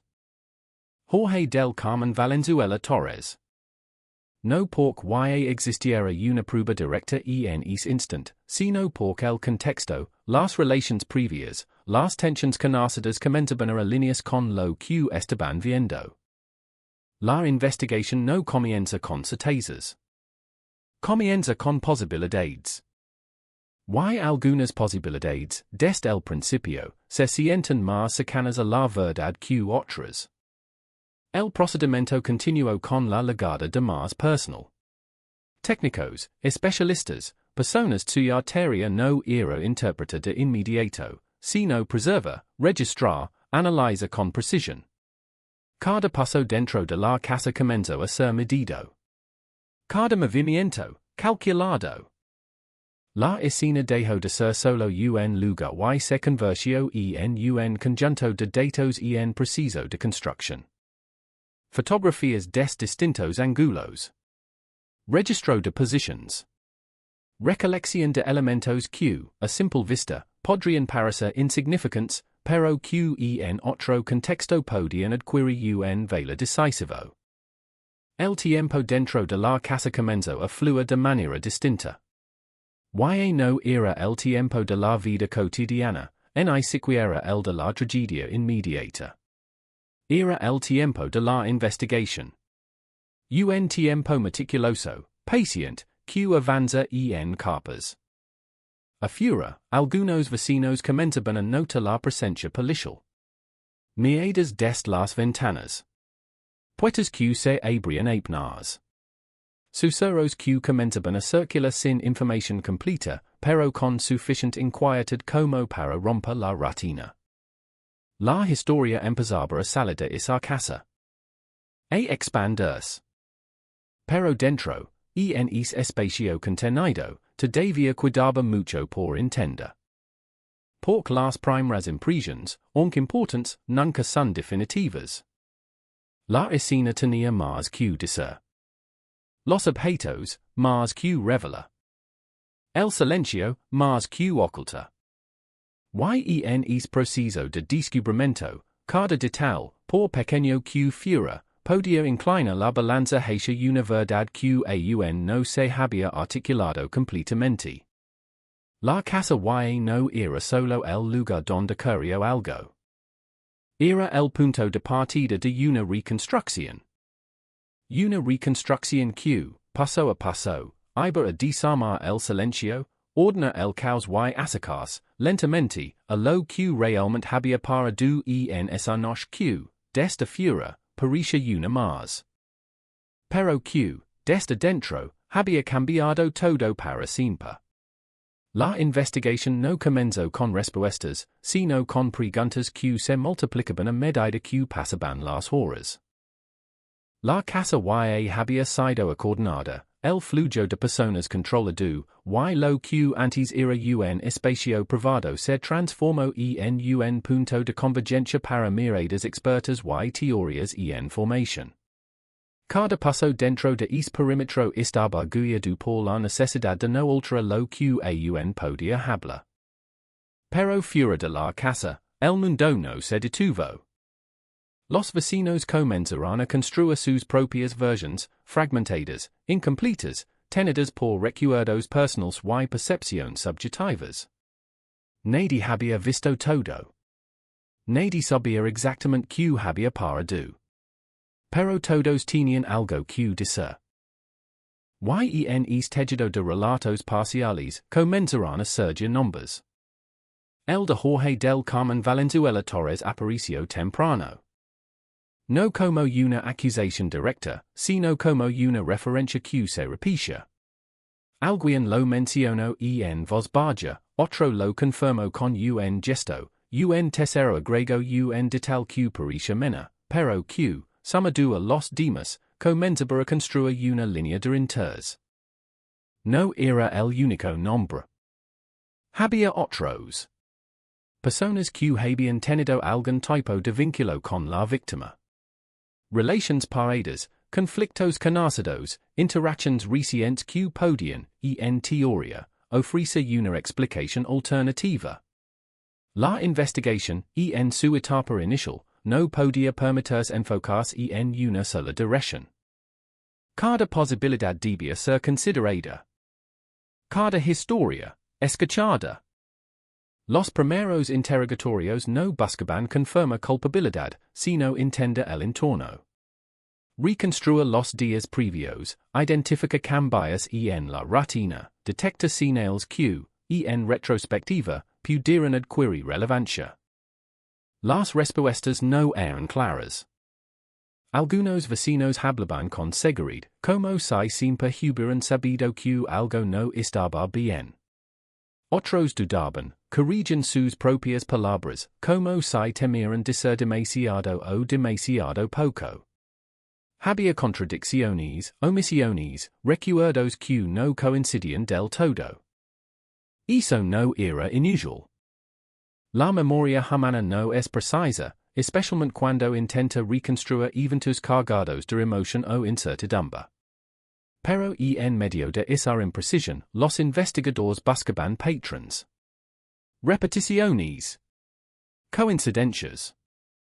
Y algunas comenzaban a aparecer. Se hablaba de discusiones previas. No constantes, pero sí significativas. Momentos en los que la tensión entre la víctima y otra persona se hacía visible, audible, difícil de ignorar. No había registros formales de denuncias, pero sí una historia informal que circulaba entre quienes estaban cerca. Esa historia no era suficiente para acusar. Pero sí para orientar. Las horas se convirtieron en días. El equipo investigador comenzó a construir una línea de tiempo. No perfecta, pero cada vez más definida. Últimos contactos, movimientos conocidos, testimonios que ubicaban a ciertas personas en determinados lugares y momentos. En es preciso, las inconsistencias comenzaron a destacar. Pequeñas diferencias entre lo que alguien deja y lo que otro recordaba. Detalles que no encajaban del todo.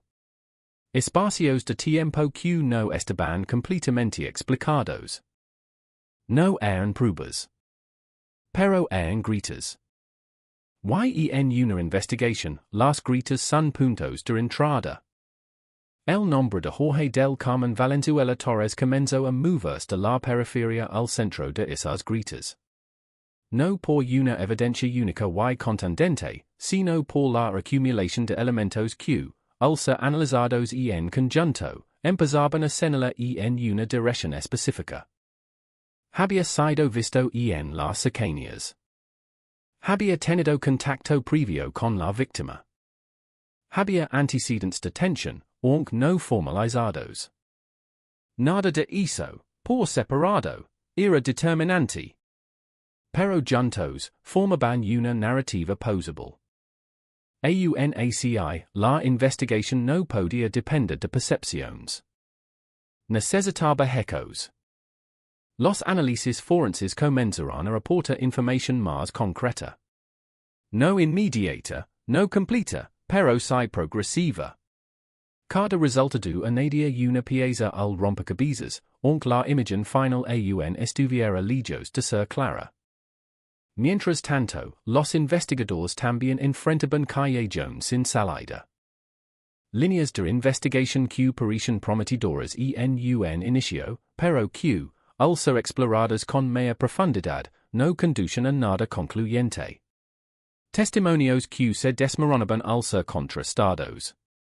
Suposiciones que no resisten el peso de los datos. Es preciso no es un error. Es parte del camino. Porque para llegar a una verdad sólida, primero hay que descartar las que no lo son. Algunas hipótesis apuntaban a la posibilidad de una intervención externa, alguien ajeno al entorno inmediato. Pero la falta de señales de ingreso forzado, la naturaleza contenida de la escena y la ausencia de elementos que indican la presencia de múltiples actores hacen que esa línea pudiera fuerza con el tiempo. Otras teorías sugerían un conflicto más amplio, una red de relaciones que podía haber derivado en violencia.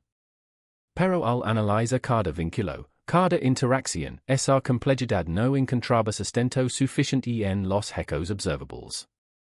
Poco a poco, el foco se estrechaba. No por decisión arbitraria, sino porque las alternativas se reducen. En ese estrechamiento, la figura de Jorge del Carmen Valenzuela Torres se volvía más difícil de ignorar. Los investigadores comenzaron a profundizar en su historia. No solo en relación con la víctima, sino en su comportamiento general, en sus patrons, en su forma de interactuar con el entorno. No buscaban un perfil psicológico completo, pero sí señales que pudieran ayudar a entender su posible rol en lo ocurrido. Algunos testimonios lo describían como reservado, incluso distante. Otros mencionaban episodios de irritabilidad, momentos en los que su reacción parecía desproporcionada frente a situaciones menores. No había un consenso absoluto, pero sí una línea común que sugería una complejidad que no era evidente a simple vista. Las entrevistas con él mismo, cuando finalmente ocurrieron, no ofrecieron claridad inmediata. Sus respuestas eran medidas. No evasivas en el sentido clásico, pero tampoco completamente abiertas. Había una construcción en su discurso, una forma de organizar la información que parecía diseñada para mantener el control.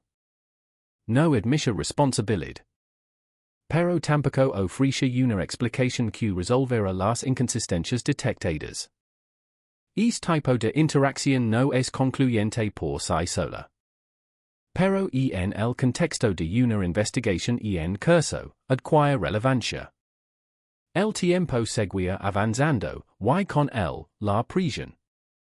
No solo por resolver el caso, sino por hacerlo de manera sólida, sustentada, sin dejar espacios que pudieran ser cuestionados más adelante. Cada decisión debía estar respaldada por evidencia. Cada paso, justificado. La investigación no buscaba solo señalar a alguien. Buscaba demostrar. En es preciso, cada detalle contaba. Cada palabra.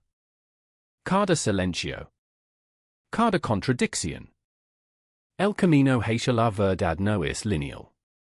Está lleno de desvíos, de retrocesos, de momentos en los que todo parece estancarse. Pero también tiene puntos de inflexión, instants en los que las piezas comienzan a encajar de una forma que antes no era visible. Ese momento aún no había llegado. Pero se acercaba. Porque aunque las respuestas todavía no eran definitivas, la dirección comenzaba a ser cada vez más clara.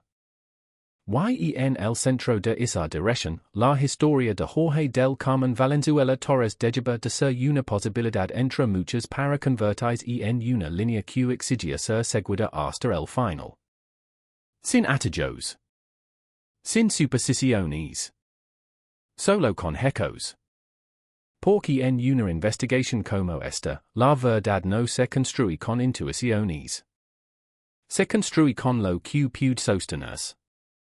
Y eso, aunque toma tiempo, es lo único que finalmente importa. El punto de quiebra en una investigación rara vez llega con una revelación espectacular. No hay una escena en la que todo se ilumina de golpe. Más bien, ocurre como una acumulación silenciosa que, en un momento específico, deja de ser dispersa y comienza a alinearse. Lo que antes eran fragmentos inconexos empieza a formar una estructura. Y en esa estructura, la verdad no se presenta como una posibilidad, sino como una dirección inevitable. Durante días, el equipo había trabajado con piezas que parecían resistirse a encaje del todo. Había coherencias parciales, hipótesis sostenibles, pero ninguna lo suficientemente sólida como para cerrar el círculo. La figura de Jorge del Carmen Valenzuela Torres seguía en el centro de la atención, pero aún faltaba ese elemento que transformara la sospecha en certeza. Ese elemento no llegó de una sola fuente. Llegó de la convergencia. El análisis forense, que al inicio ofrecía datos aislados, comenzó a mostrar patrones más definidos. Las evidencias recolectadas en la escena no solo confirmaban que la interacción había sido violenta, sino que empezaban a delinear como en que secuencia se había desarrollado. La posición final del cuerpo, la distribución de los objetos, las marcas en el entorno todo comenzaba a contar una historia más coherente. Pero lo verdaderamente decisivo no fue solo lo físico. Fue la relación entre lo físico y lo humano. Una revisión más detallada de los tiempos, cruzando testimonios con registros indirectos, reveló un margen específico en el que los hechos debieran haber ocurrido. Ese margen, que antes era amplio, comenzó a reducirse hasta convertirse en una ventana concreta. Y dentro de esa ventana no todos podían estar. Algunos testimonios, que en un inicio parecían ambiguos, adquirieron un nuevo significado cuando se contrastaron con esa línea temporal más precisa. Personas que antes no recordaban con claridad comenzaron a ubicar mejor sus movimientos. Otros, en cambio, mantuvieron versiones que no coincidían con los datos emergentes.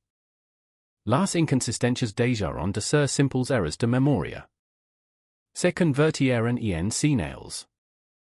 Y esas señales apuntaban en una dirección cada vez más definida. El comportamiento posterior al hecho también comenzó a ser analizado con mayor profundidad. No desde una perspectiva emocional, sino desde una lógica de coherencia. Que hizo cada persona después de la hora estimada del incidente. A quien contactó. Que dijo. Que evitó decir. En ese análisis, la conducta de Jorge del Carmen Valenzuela Torres comenzó a destacar de una manera que no podía explicarse fácilmente como coincidencia. No era una reacción abiertamente sospechosa en términos superficiales. No había intentos evidentes de jugar en declaraciones abiertamente contradictorias en cada punto. Pero había algo más sutil. Una forma de responder que parecía adaptarse a lo que se sabía, más que anticiparse a lo que realmente había ocurrido.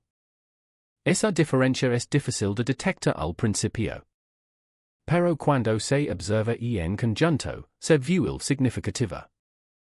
La revisión de detalles específicos en sus declaraciones reveló pequeñas variaciones. No grandes contradicciones, sino ajustes mínimos, cambios en el orden de los eventos, omisiones que antes pasaban desapercibidas pero que, al ser alineadas con la evidencia, generaban una imagen distinta. No era lo que desha. Era como lo desha. Y cuando lo modificaba.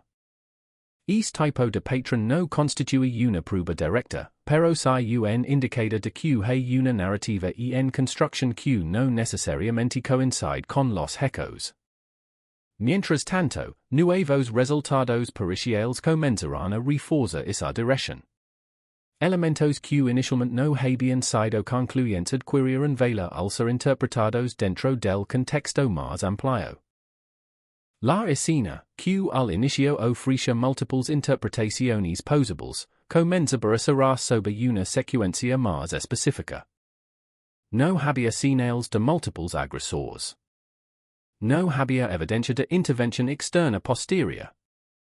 Todo apuntaba a una interacción directa, localizada, entre dos personas. Y una de ellas no podía hablar. La otra sí. Pero lo que desha no terminaba de encajar con lo que la escena mostraba. Es desajust, es espacio entre la narrativa y la evidencia, fue el punto donde la investigación encontró su eje. No era necesario un elemento espectacular. Era suficiente con que todo lo demás comenzara a coincidir.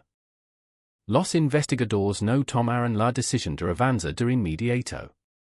No se trataba de actuar con rapidez, sino con precisión. Cada nuevo hallazgo fue revisado, contrastado, validado.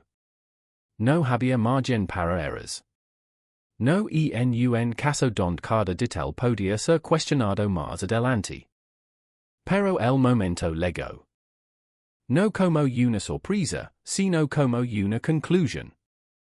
La acumulación de evidencia, de testimonios, de análisis, había alcanzado un nivel en el que la duda razonable comenzaba a desaparecer.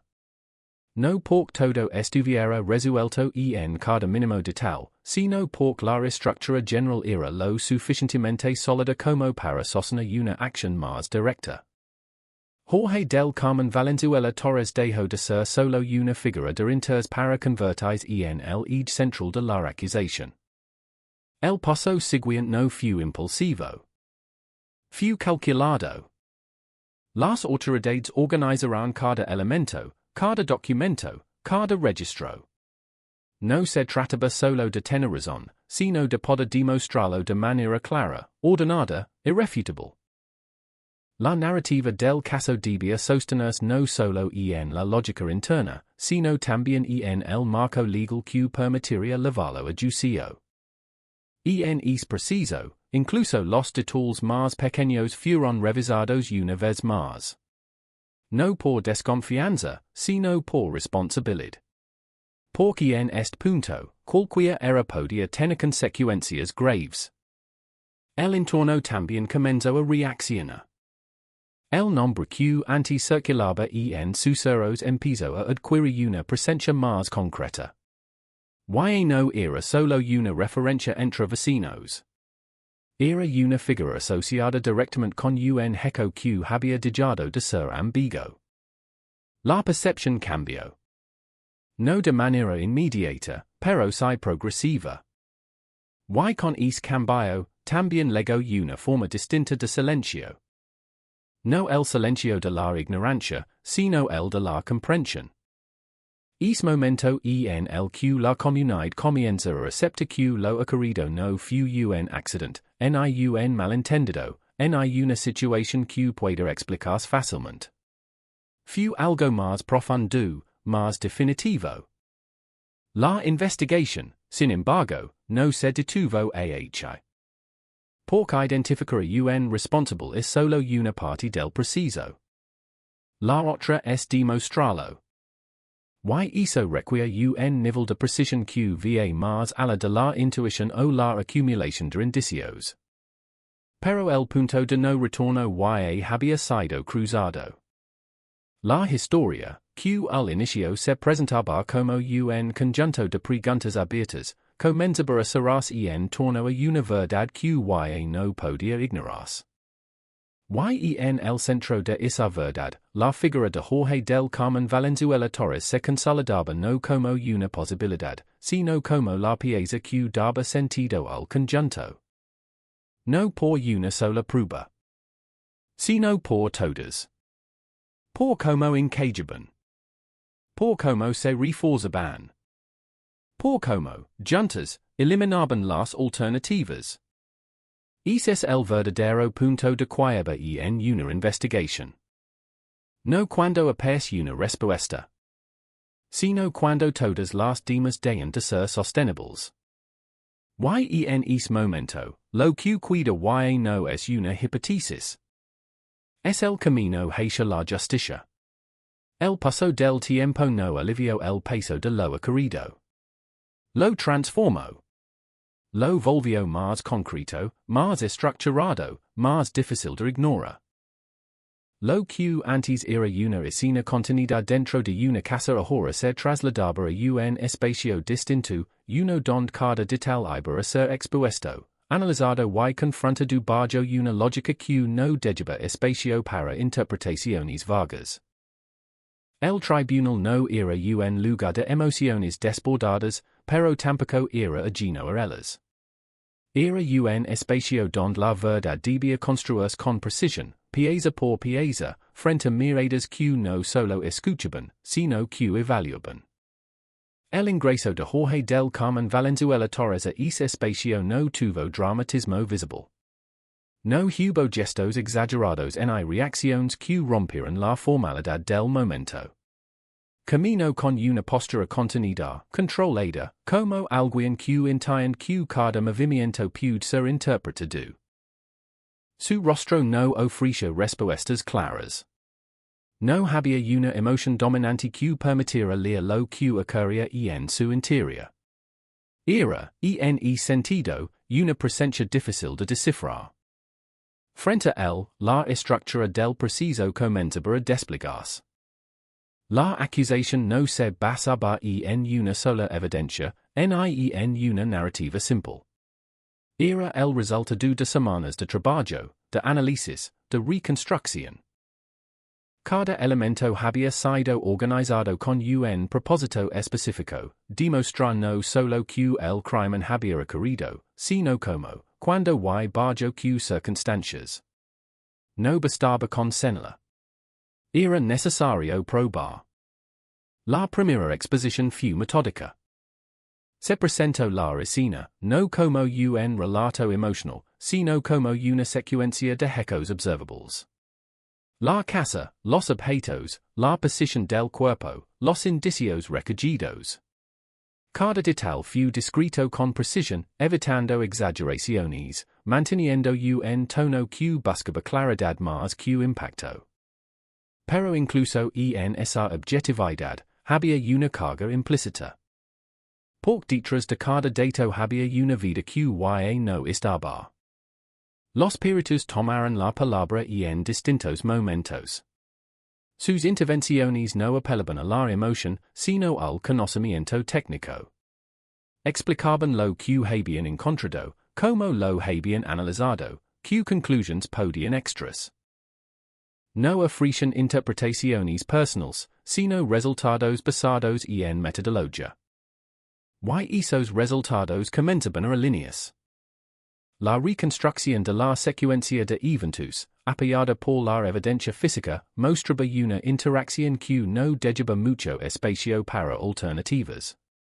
La violencia no había sido accidental. No había indicios de una situación externa que justificara una reacción inmediata. Lo que se presentaba era una dinámica interna, contenida, que había escalado hasta un punto irreversible. La defensa, por su parte, no permaneció passiva.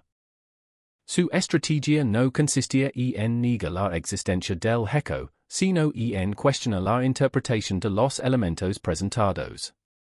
Introdujo dudas sobre la secuencia, sobre la intención, sobre la posibilidad de que existieran factores no considerados que pudieran alterar la lectura del caso. Este tipo de confrontación es parte esencial del proceso.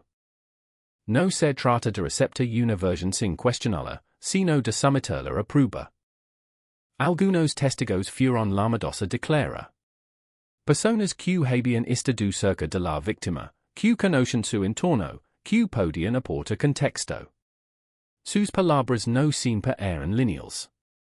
La memoria, atravesada por el tiempo y la emoción, no funciona como un registro perfecto. Pero incluso en sus vacilaciones y en sus pausas, había fragmentos de verdad que contribuyen a la imagen general. Cuando se abordó la relación entre la víctima y Jorge del Carmen Valenzuela Torres, el ambiente en la sala cambió sutilmente. No de manera visible para todos, pero sí perceptible para quien seguían cada detalle. Las descripciones de interacciones previas, de momentos de tensión, de dinámicas que no siempre eran evidentes desde fuera, comenzarán a dar forma a un vínculo que iba más allá de lo superficial. No se trataba de construir un perfil psicológico completo, pero sí de entender el contexto en el que el hecho había ocurrido. La defensa intentó matizar esas descripciones, presenta otras perspectivas, cuestiona la interpretación de ciertos comportamientos. Y en algunos puntos, logró introducir dudas razonables sobre aspectos específicos. Pero esas dudas no alcanzaban a desarmar la estructura principal que la acusación había construido. El momento en que se abordaron las declaraciones del propio acusado fue particularmente tenso. No por el contenido en sí, sino por la forma en que se contrastaban con la evidencia presentada. Las variaciones en su relato, los ajustes en la secuencia, las omisiones detectadas, fueron expuestas con una lógica que no necesitaba elevar el tono para ser efectiva. No se trataba de confrontar con agresividad, sino de evidencia inconsistencias. Y esas inconsistencias, al ser observadas en conjunto, adquirían un peso difícil de ignorar. El tribunal no reaccionaba de manera visible. No había gestos dramáticos ni interrupciones innecesarias. Pero la atención era constante. Cada palabra era registrada, cada argumento evaluado, cada evidencia ubicada dentro de un marco que debía conducir a una decisión. El proceso no fue breve. Requirió tiempo, paciencia, una revisión cuidadosa de cada elemento. No había espacio para apresuramientos.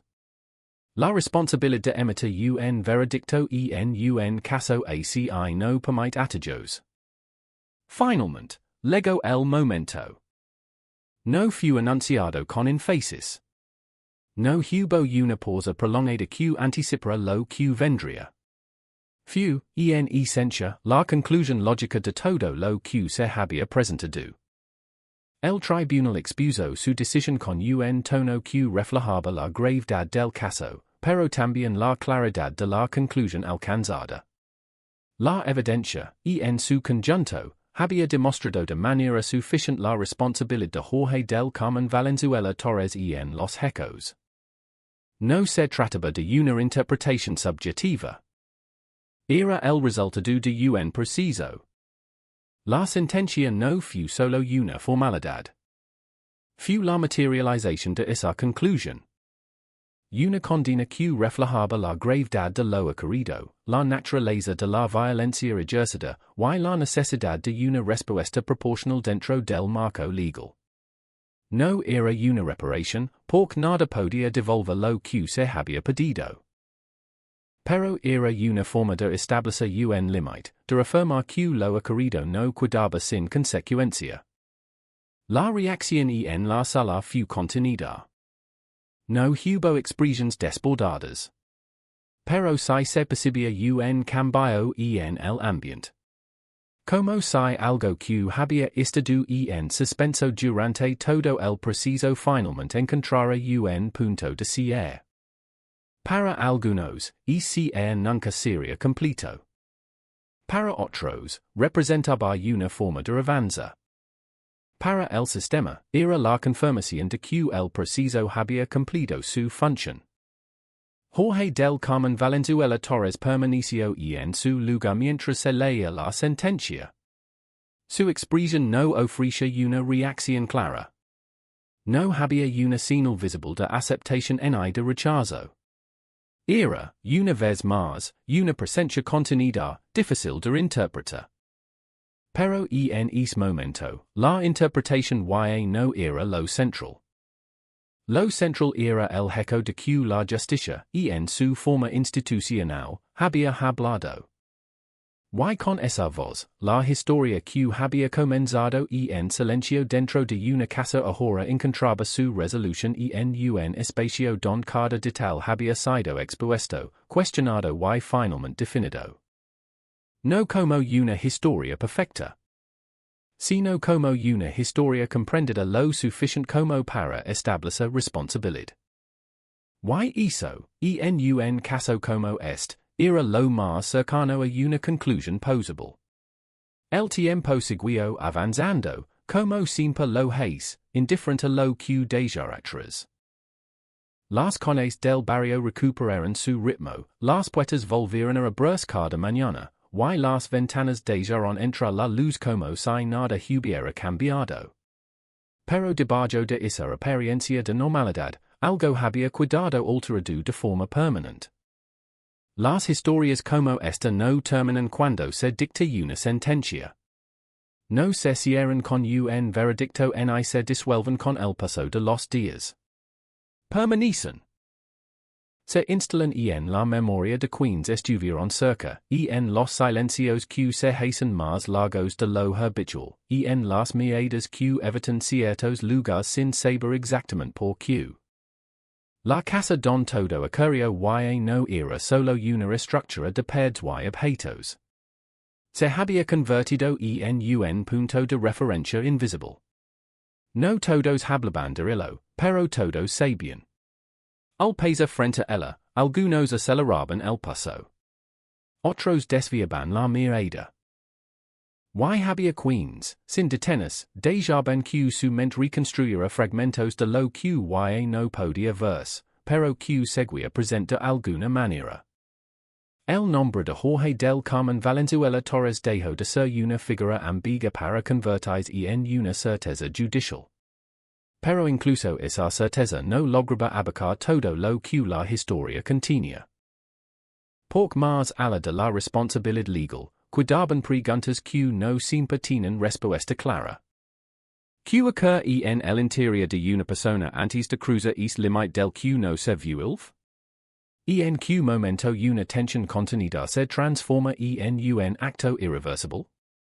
¿Cuántas señales pasan desapercibidas antes de que sea demasiado tarde? No hay respuestas simples. Y tal vez esa es una de las partes más difíciles de aceptar. La víctima, cuya vida había sido reducida durante el proceso a hechos, pruebas y reconstrucciones, comenzaba lentamente a recuperar su dimensión humana en la memoria de quienes la conocieron. Y no era solo parte de un expediente. Volvía a ser una presencia recordada en gestos pequeños, una forma de hablar, una rutina compartida, una conversación que ahora adquiría un peso distinto. Las personas cercanas no hablaban siempre del final. A veces, eligen recordar lo anterior. Lo cotidiano. Lo que no tenía relación con la violencia. Porque en esos recuerdos había una forma de resistencia, una manera de no permitir que la historia quedara definida únicamente por su desenlace. Pero incluso esos recuerdos estaban atravesados por una sombra inevitable. La dels que hubiera para du si alguien hubiera intervenido antes. Si una discusión no hubiera escalado.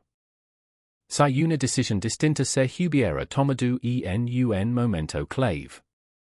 Esas preguntas no cambian el paradigma. Pero permanecen.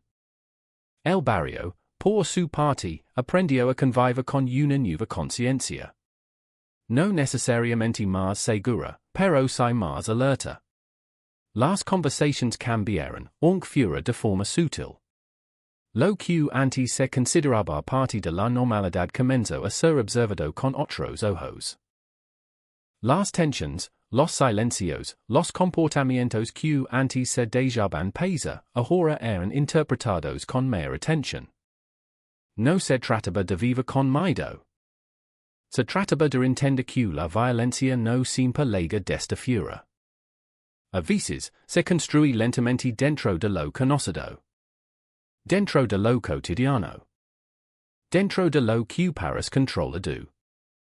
Las instituciones, por su parte, incorporaron el caso como una referencia más dentro de un sistema que constantemente enfrenta situaciones complejas. No como un hecho aislado, sino como parte de una realidad que exige revisión, aprendizaje, mejora. Cada investigación deja algo, no solo en términos de resultados, sino en la forma en que se abordan casos futuros.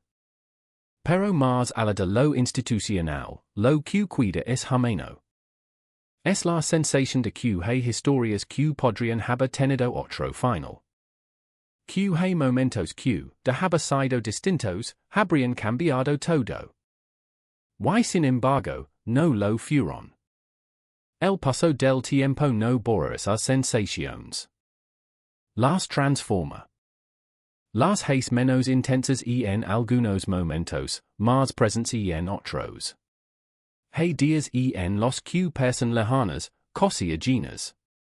Y hay otros en los que regresan con una claridad inesperada, como si el tiempo no hubiera parado. La justicia, en su forma más estructurada, cumplió su función. Identificó, preciso, resolvió dentro de los límites que le corresponden. Pero la justicia emocional, si es que puede la más ACI, no sigue las mismas reglas. No tiene plazos definidos, no responde a procedimientos claros. Es más irregular. Más personal. Para algunos, la sentencia fue un punto de cierre. Para otros, solo una etapa. Porque el cierre completo, es que a veces se menciona como una meta, no siempre es alcanzable. Y tal vez no tiene que serlo. Tal vez lo importante no es ser completamente, sino encontrar una forma de seguir adelante sin negar lo querido. De integrar la historia sin quedar atrapado en ella. De recordar sin que el recuerdo destruya. Las historias de true crime, cuando se observan desde fuera, pueden parecer estructuras narrativas claras, inicio, desarrollo, desenlace. Pero cuando se viven desde dentro, son mucho más complejas. No tienen una línea recta. No ofrecen conclusions limpias. Son fragmentadas. Imperfectas. Humanas. Y en esa humanidad, también hay una responsabilidad. La de mirar estas historias no solo como relatos impactantes, sino como reflejos de realidades que existen, que ocurren, que afectan a personas reales. La de no reducirlas a entretenimiento vacío. La de entender que detrás de cada detalle hay consecuencias que se extienden más allá de lo visible. El caso de Jorge del Carmen Valenzuela Torres no es solo una historia sobre un crimen. Es una historia sobre contextos. Sobre relations. Sobre decisions. Sobre límites que se cruzan. Y sobre las consecuencias de esos cruces. Al final, lo que queda no es solo la reconstrucción de lo que pasó, sino la posibilidad de preguntarse por qué pasó. Y qué se puede hacer como sociedad para que historias similares no se repitan con la misma frecuencia. No hay garantías. No hay soluciones absolutas. Pero hay conciencia. Y esa conciencia, aunque no elimina el riesgo, puede marcar una diferencia. Porque entender es el primer paso para prevenir. Y recordar, aunque a veces duela, es una forma de no permitir que lo ocurrido se pierda en el olvido. La noche en que todo comenzó ya quedó atrás. Pero su eco, de distintas formas, sigue presente. En las calles. En las personas.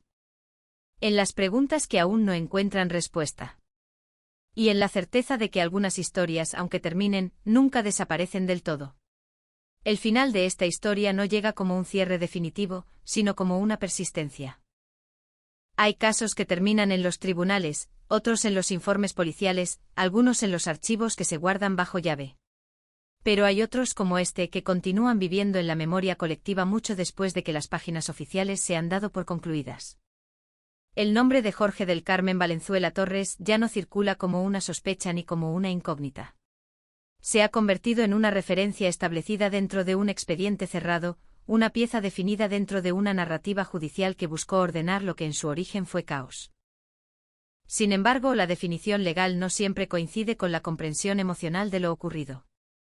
La casa donde todo comenzó sigue en pie. Sus paredes no han cambiado, pero su significado sí. Para quienes pasan frente a ella, ya no es solo una estructura más del barrio. Es un punto cargado de historia, aunque esa historia no sea visible. El interior ya no muestra rastros evidentes del pasado, pero el conocimiento de lo que ocurrió allí transforma la percepción de cada rincón, de cada ventana, de cada puerta. Las personas que vivieron cerca de los hechos no los recuerdan de forma uniforme. Algunos han intentado alejarlos de su memoria diaria, como si el tiempo pudiera suavizar lo vivido. Otros, en cambio, los conservan con una nitidez incómoda, como si el recuerdo se negara a desvanecerse. En ambos casos, la experiencia deja una huella, incluso cuando no se menciona en voz alta. Con el paso de los años, el caso se convierte en algo más que un evento aislado. Se transforma en una referencia para discusiones más amplias sobre la naturaleza humana, sobre la violencia en contextos cotidianos, sobre los límites de la comprensión. No porque ofrezca respuestas definitivas, sino porque expone preguntas que siguen abiertas incluso después de su resolución legal. La figura de la víctima adquiere con el tiempo una presencia distinta en la memoria. Ya no se reduce a los detalles del hecho que marcó el final de su historia, sino que comienza a ser recordada en su totalidad. En sus rutinas, en sus gestos, en su forma de estar en el mundo. Esa reconstrucción, aunque incompleta, permite que su identidad no quede atrapada únicamente en el momento de su ausencia. El proceso judicial, con toda su estructura, cumplió su función. Estableció responsabilidades, analizó evidencias, organizó los hechos en una secuencia comprensible. Pero incluso ese orden no logra abarcar la totalidad de lo vivido. Hay dimensiones que escapan al lenguaje formal de los tribunales. Emociones, contextos, silencios, percepciones que no siempre pueden traducirse en pruebas. En el fondo, lo que este caso deja no es solo una sentencia, sino una reflexión más amplia sobre cómo se construyen las historias de violencia. No empiezan en el momento en que ocurren los hechos, ni terminan cuando se dicta un veredicto. Se extienden hacia atrás en las condiciones que las hicieron posibles, y hacia adelante en las consecuencias que dejan en quienes las rodean. El entorno social, por su parte, continúa su evolución. Las dinámicas del barrio cambian lentamente no como resultado directo del caso, sino como parte de un proceso más amplio de adaptación. Sin embargo, algo permanece, una mayor sensibilidad ante ciertas señales, una conciencia más aguda de que lo cotidiano puede contener tensiones invisibles. El nombre de Jorge del Carmen Valenzuela Torres, aunque fijado en el ámbito judicial, sigue provocando interpretaciones diversas. Para algunos, representa un caso cerrado. Para otros, una advertencia. Para otros más, un recordatorio incómodo de que la realidad no siempre se ajusta a la claridad que se espera de ella.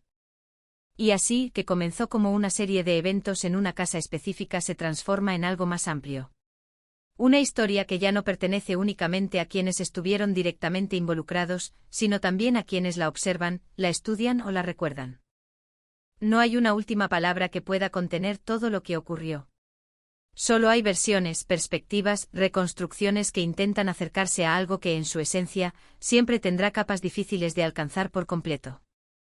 El caso se cierra en los documentos. Pero permanece abierto en la memoria. Y en esa dualidad, entre lo que se declara terminado y lo que sigue resonando, es donde realmente habita su significado más profundo. No todas las historias terminan cuando un tribunal dicta sentencia o cuando los archivos se cierran oficialmente. Algunas continúan existiendo mucho después, no como hechos activos, sino como presencias silenciosas que se quedan suspendidas en la memoria de quienes alguna vez se acercaron a ellas. El caso relacionado con Jorge del Carmen Valenzuela Torres pertenece a ese tipo de historias que no desaparecen del todo, incluso cuando el tiempo avanza y la vida cotidiana intenta seguir su curso. Con los años, lo ocurrido deja de ser un evento inmediato para transformarse en algo más difuso, más complejo. Ya no se recuerda únicamente como una investigación o un juicio, sino como una experiencia que alteró la percepción de un entorno completo.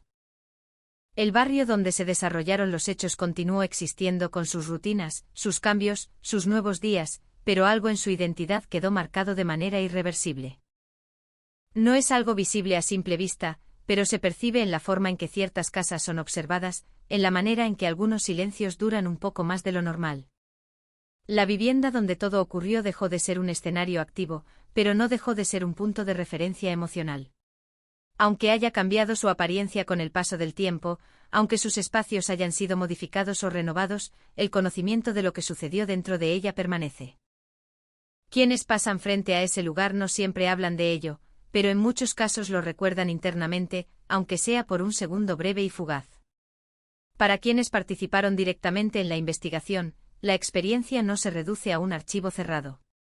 Es un conjunto de imágenes, detalles y reconstrucciones que no desaparecen fácilmente. La labor de analizar, contrastar y comprender los hechos deja huellas que no siempre se expresan en palabras. A veces se manifiestan en la forma en que se observa el mundo después, en una mayor atención a los detalles, en una conciencia más aguda de la fragilidad de las situaciones humanas.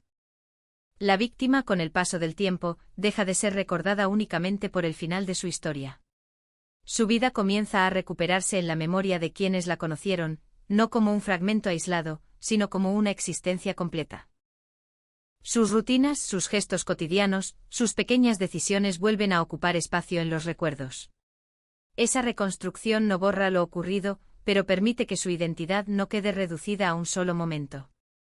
El proceso judicial cumplió su función dentro del marco institucional. Ordenó los hechos, evaluó las pruebas, estableció responsabilidades. Pero la justicia formal no puede abarcar la totalidad de lo humano. Hay dimensiones que permanecen fuera de su alcance, aspectos emocionales, contextos invisibles, percepciones que no pueden ser completamente traducidas en lenguaje legal. Por eso, incluso después del veredicto, la historia no se siente completamente cerrada para todos. En la comunidad, el impacto se transforma con el tiempo.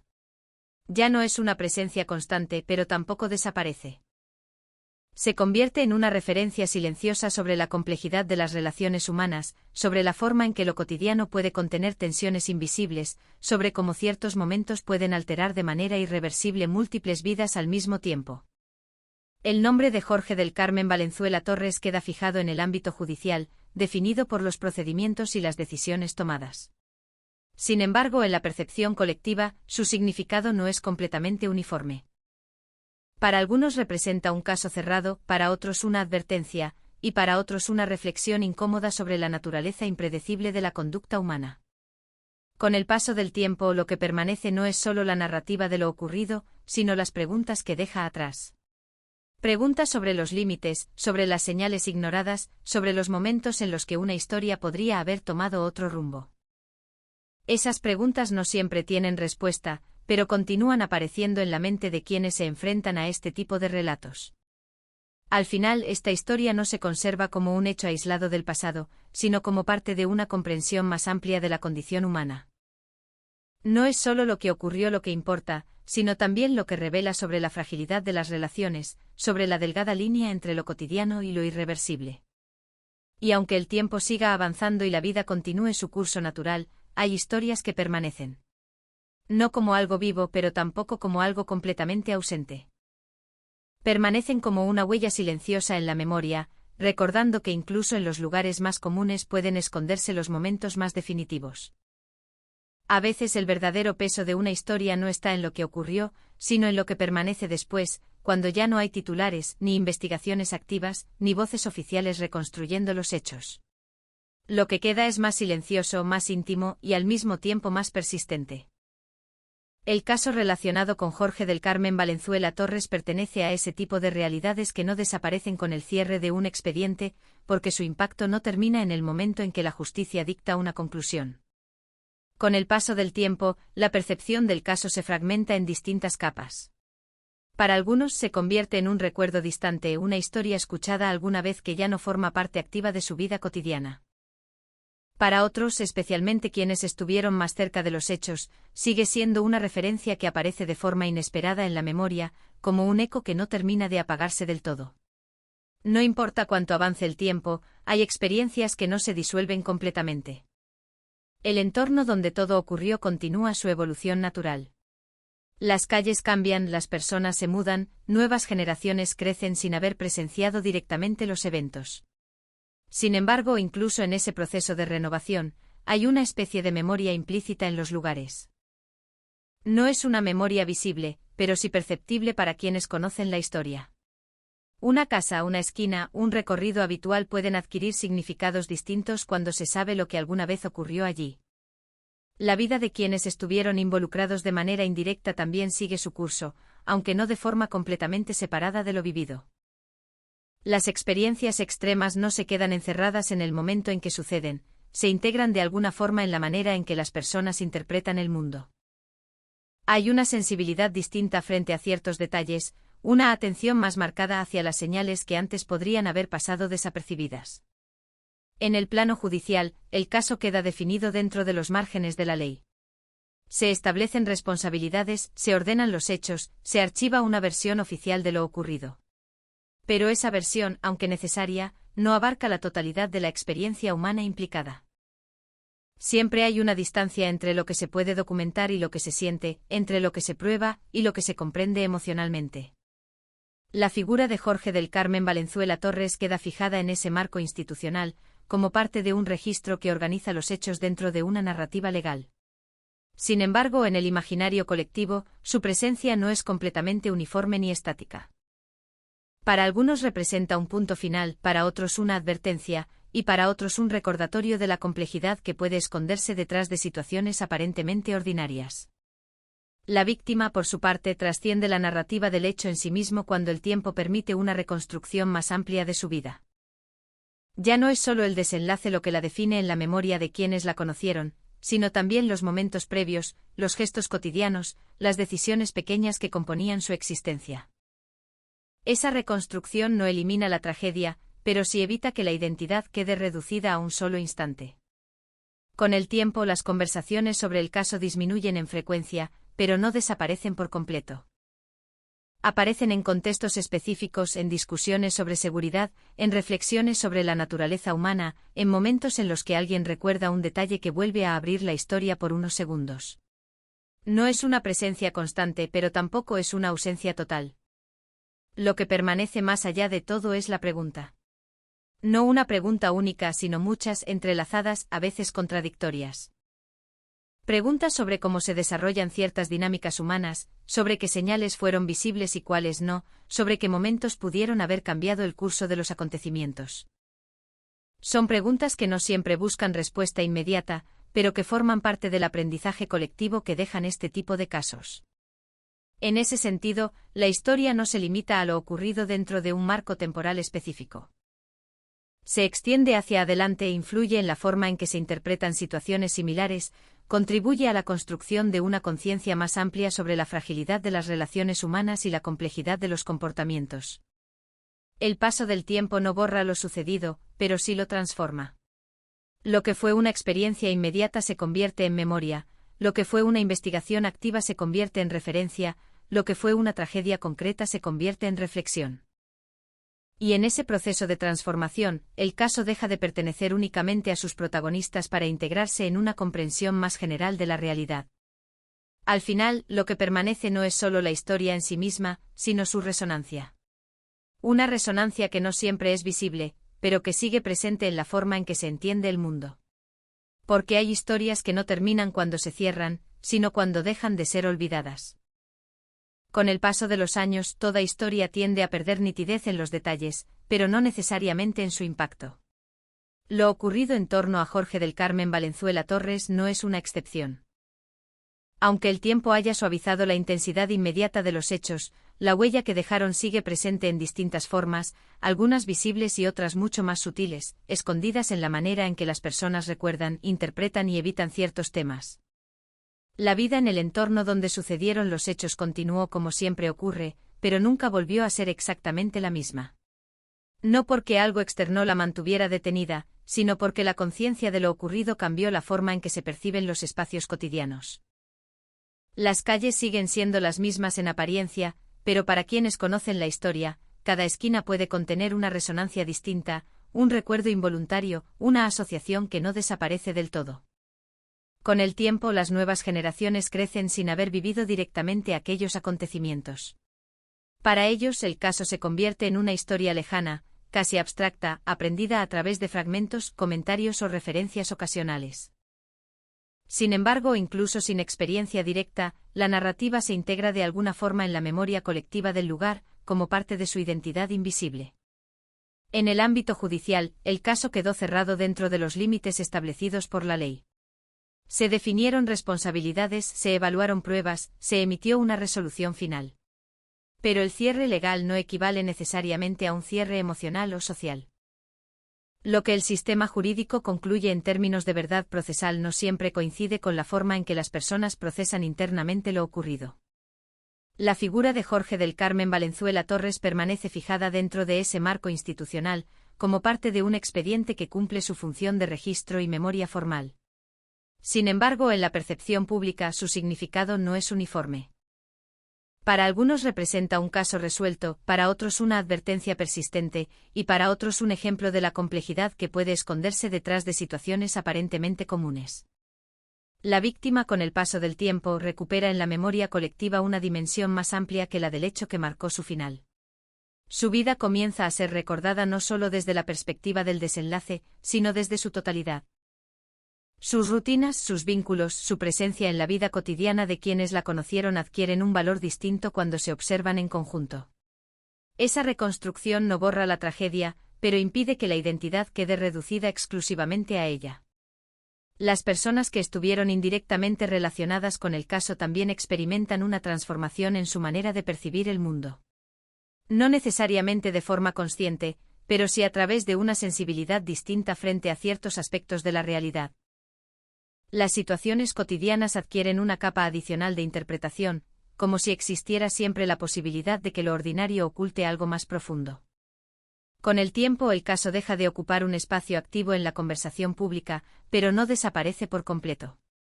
Vuelve ocasionalmente en discusiones sobre seguridad, en reflexiones sobre la naturaleza humana o en recuerdos personales que resurgen sin aviso. Esa presencia intermitente es parte de su permanencia, una forma de existencia que no depende de la actualidad, sino de la memoria. Lo más persistente, sin embargo, no son los hechos en sí mismos, sino las preguntas que dejan. Preguntas sobre los límites de la comprensión, sobre las señales que pueden pasar desapercibidas, sobre la delgada línea que separa lo cotidiano de lo irreversible. No son preguntas que busquen respuestas inmediatas, sino reflexiones que acompañan el paso del tiempo. En ese sentido, la historia no se agota en su resolución legal ni en su reconstrucción narrativa. Se extiende hacia el ámbito de la interpretación, donde cada persona la incorpora de manera distinta según su experiencia, su contexto y su sensibilidad. Lo que para algunos es un caso cerrado, para otros sigue siendo una lección abierta. El nombre de Jorge del Carmen Valenzuela Torres, aunque anclado en un registro judicial específico, continúa generando ecos en distintos niveles de la memoria colectiva. No como una presencia activa constante, sino como una referencia que reaparece en momentos determinados, recordando que detrás de cada expediente hay una complejidad humana que no siempre puede ser completamente contenida. Al final, lo que permanece no es únicamente la historia en su forma más evidente, sino su resonancia prolongada. Una resonancia que se manifiesta en el modo en que las personas interpretan su entorno, en la manera en que recuerdan lo ocurrido y en la conciencia de que incluso lo cotidiano puede contener dimensiones inesperadas. Y así, aunque el tiempo avance y los hechos se alejen, hay historias que no se disuelven por completo. Se transforman, se integran y continúan presentes, no como algo que ocurre, sino como algo que permanece en la forma en que el mundo es comprendido. Con el tiempo, incluso las historias más intensas dejan de ocupar el centro de la atención diaria, pero no desaparecen del todo.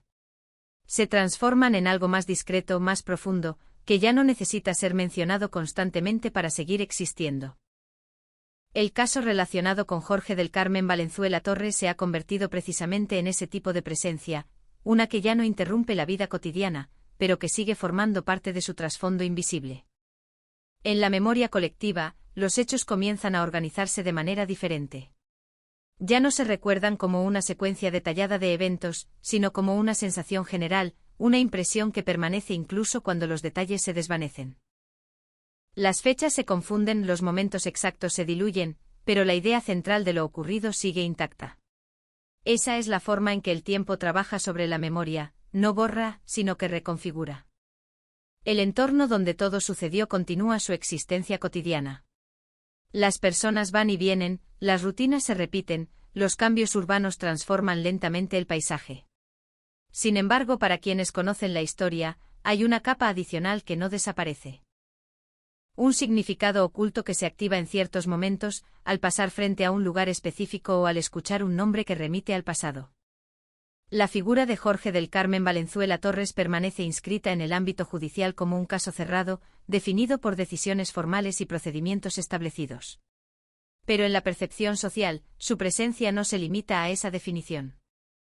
Cada persona que conoce la historia la interpreta de manera distinta, según su propia sensibilidad, su experiencia y su distancia emocional respecto a los hechos.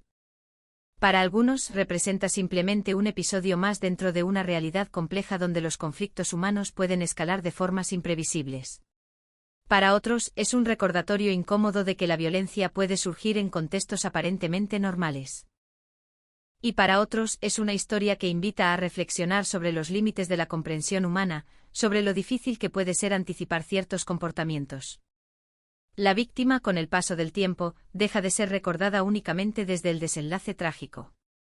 Su vida, en su totalidad, comienza a recuperar espacio en la memoria de quienes la conocieron o supieron de ella. No como una figura reducida a un evento, sino como una persona completa, con historia, con vínculos, con una existencia que no puede ser contenida en un solo momento. Esa reconstrucción de la memoria no elimina el dolor, pero sí lo transforma. Permite que la identidad no quede atrapada en un único punto de la línea temporal, sino que se expanda hacia todo lo que fue antes. En ese proceso, el recuerdo se vuelve más humano, más complejo, menos limitado por la narrativa del hecho. Las personas que estuvieron cerca del caso, de una u otra forma, también experimentan una evolución en su relación con lo ocurrido. Con el tiempo, lo que inicialmente era una experiencia inmediata y abrumadora se convierte en una referencia lejana, aunque nunca completamente neutral. Hay cosas que, una vez vividas, cambian la forma en que se observa el mundo, incluso si ya no se piensa en ellas de manera constante. En la vida pública, el caso pierde presencia activa, pero no desaparece por completo. Vuelve en conversaciones puntuales, en discusiones sobre seguridad, en análisis sobre comportamiento humano o en reflexiones personales que surgen sin planificación. Esa reaparición ocasional es parte de su persistencia silenciosa. Lo que realmente permanece, sin embargo, no es solo el hecho en sí, sino las preguntas que deja. Preguntas sobre cómo se construyen las relaciones humanas, sobre qué señales pueden pasar desapercibidas, sobre cómo se llega a ciertos puntos de no retorno sin que el entorno lo perciba a tiempo. Son preguntas que no siempre tienen respuesta, pero que siguen acompañando la memoria del caso. Con el paso de los años, la historia se integra en un nivel más amplio de comprensión. Ya no pertenece únicamente a quienes estuvieron directamente involucrados, sino también a quienes la estudian, la recuerdan o la utilizan como punto de reflexión sobre la condición humana. En ese sentido, deja de ser solo un evento para convertirse en una referencia. El nombre de Jorge del Carmen Valenzuela Torres queda fijado en la historia judicial, pero su resonancia va más allá de ese registro. Se convierte en parte de una conversación más amplia sobre la complejidad de la conducta humana y sobre la forma en que las decisiones individuales pueden alterar múltiples vidas al mismo tiempo. Al final, lo que permanece no es una narrativa cerrada, sino una huella. Una huella que no se borra con el tiempo, sino que se integra en la manera en que se entiende la realidad. Porque hay historias que no terminan cuando se archivan, sino cuando dejan de ser ignoradas.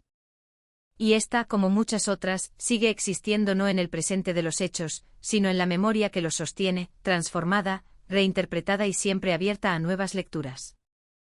El tiempo, en su forma más silenciosa, no borra las historias, sino que las deposita en capas más profundas de la memoria.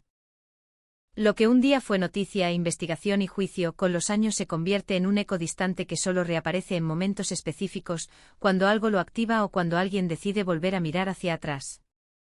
El caso relacionado con Jorge del Carmen Valenzuela Torres pertenece a esa categoría de historias que no desaparecen del todo, aunque dejen de ocupar espacio en la conversación cotidiana. Con el paso de los años, los hechos pierden nitidez, pero no significado.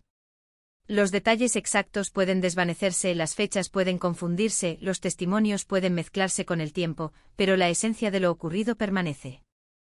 Esa esencia no está en los documentos ni en los expedientes, sino en la forma en que las personas que conocieron el caso lo incorporan a su manera de entender el mundo. El entorno donde todo ocurrió sigue su curso natural. Las calles cambian lentamente, las estructuras se modifican, nuevas personas llegan sin conocer la historia previa del lugar. Sin embargo, para quienes sí la conocen, existe una doble percepción, lo visible y lo invisible. Lo visible es la vida cotidiana que continúa sin interrupciones. Lo invisible es la memoria de lo que ocurrió allí, una memoria que no se expresa abiertamente, pero que influye en la forma de mirar.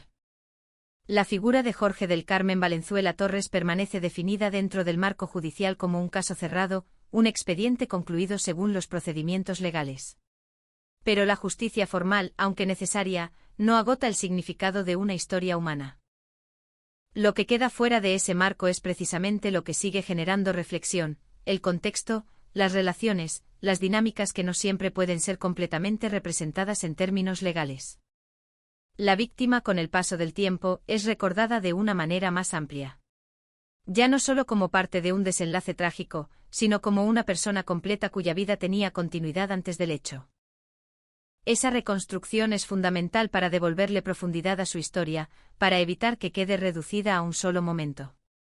En la memoria de quienes la conocieron, su presencia se mantiene en detalles cotidianos que no desaparecen fácilmente. Las personas cercanas al caso también experimentan una transformación en su relación con el pasado. No porque el tiempo elimine lo vivido, sino porque lo reorganiza.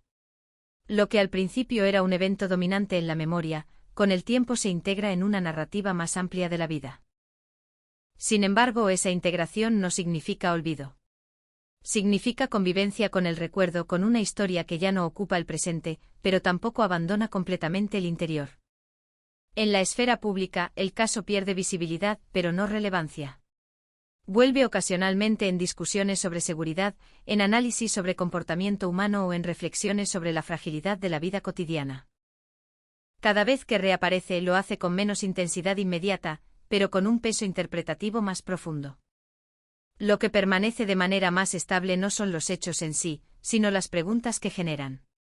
Preguntas sobre cómo se desarrollan ciertas dinámicas humanas, sobre qué señales pueden pasar desapercibidas, sobre cómo situaciones aparentemente normales pueden transformarse en eventos irreversibles. Son preguntas que no buscan necesariamente una respuesta definitiva, sino una comprensión más amplia. Con el tiempo, el caso deja de ser solo una secuencia de acontecimientos y se convierte en una referencia dentro de un conjunto más amplio de experiencias humanas. No se recuerda únicamente por lo que ocurrió, sino por lo que revela sobre la complejidad de las relaciones, sobre la dificultad de prever ciertos desenlaces, sobre la delgada línea que separa lo cotidiano de lo irreversible. El nombre de Jorge del Carmen Valenzuela Torres queda inscrito en la historia judicial, pero su resonancia se extiende más allá de ese ámbito. Se convierte en un punto de reflexión, en un ejemplo que forma parte de una conversación más amplia sobre la naturaleza humana y sus contradicciones. Al final, lo que persiste no es la historia en su forma original, sino su transformación. Una transformación que la lleva desde el hecho concreto hacia la memoria, desde la memoria hacia la reflexión, y desde la reflexión hacia una comprensión más profunda de la realidad. Y aunque el tiempo siga avanzando y nuevas historias ocupen el presente, esta no desaparece del todo. Permanece no como algo activo, sino como una presencia silenciosa que sigue recordando que incluso lo más cotidiano puede contener momentos que cambian todo para siempre.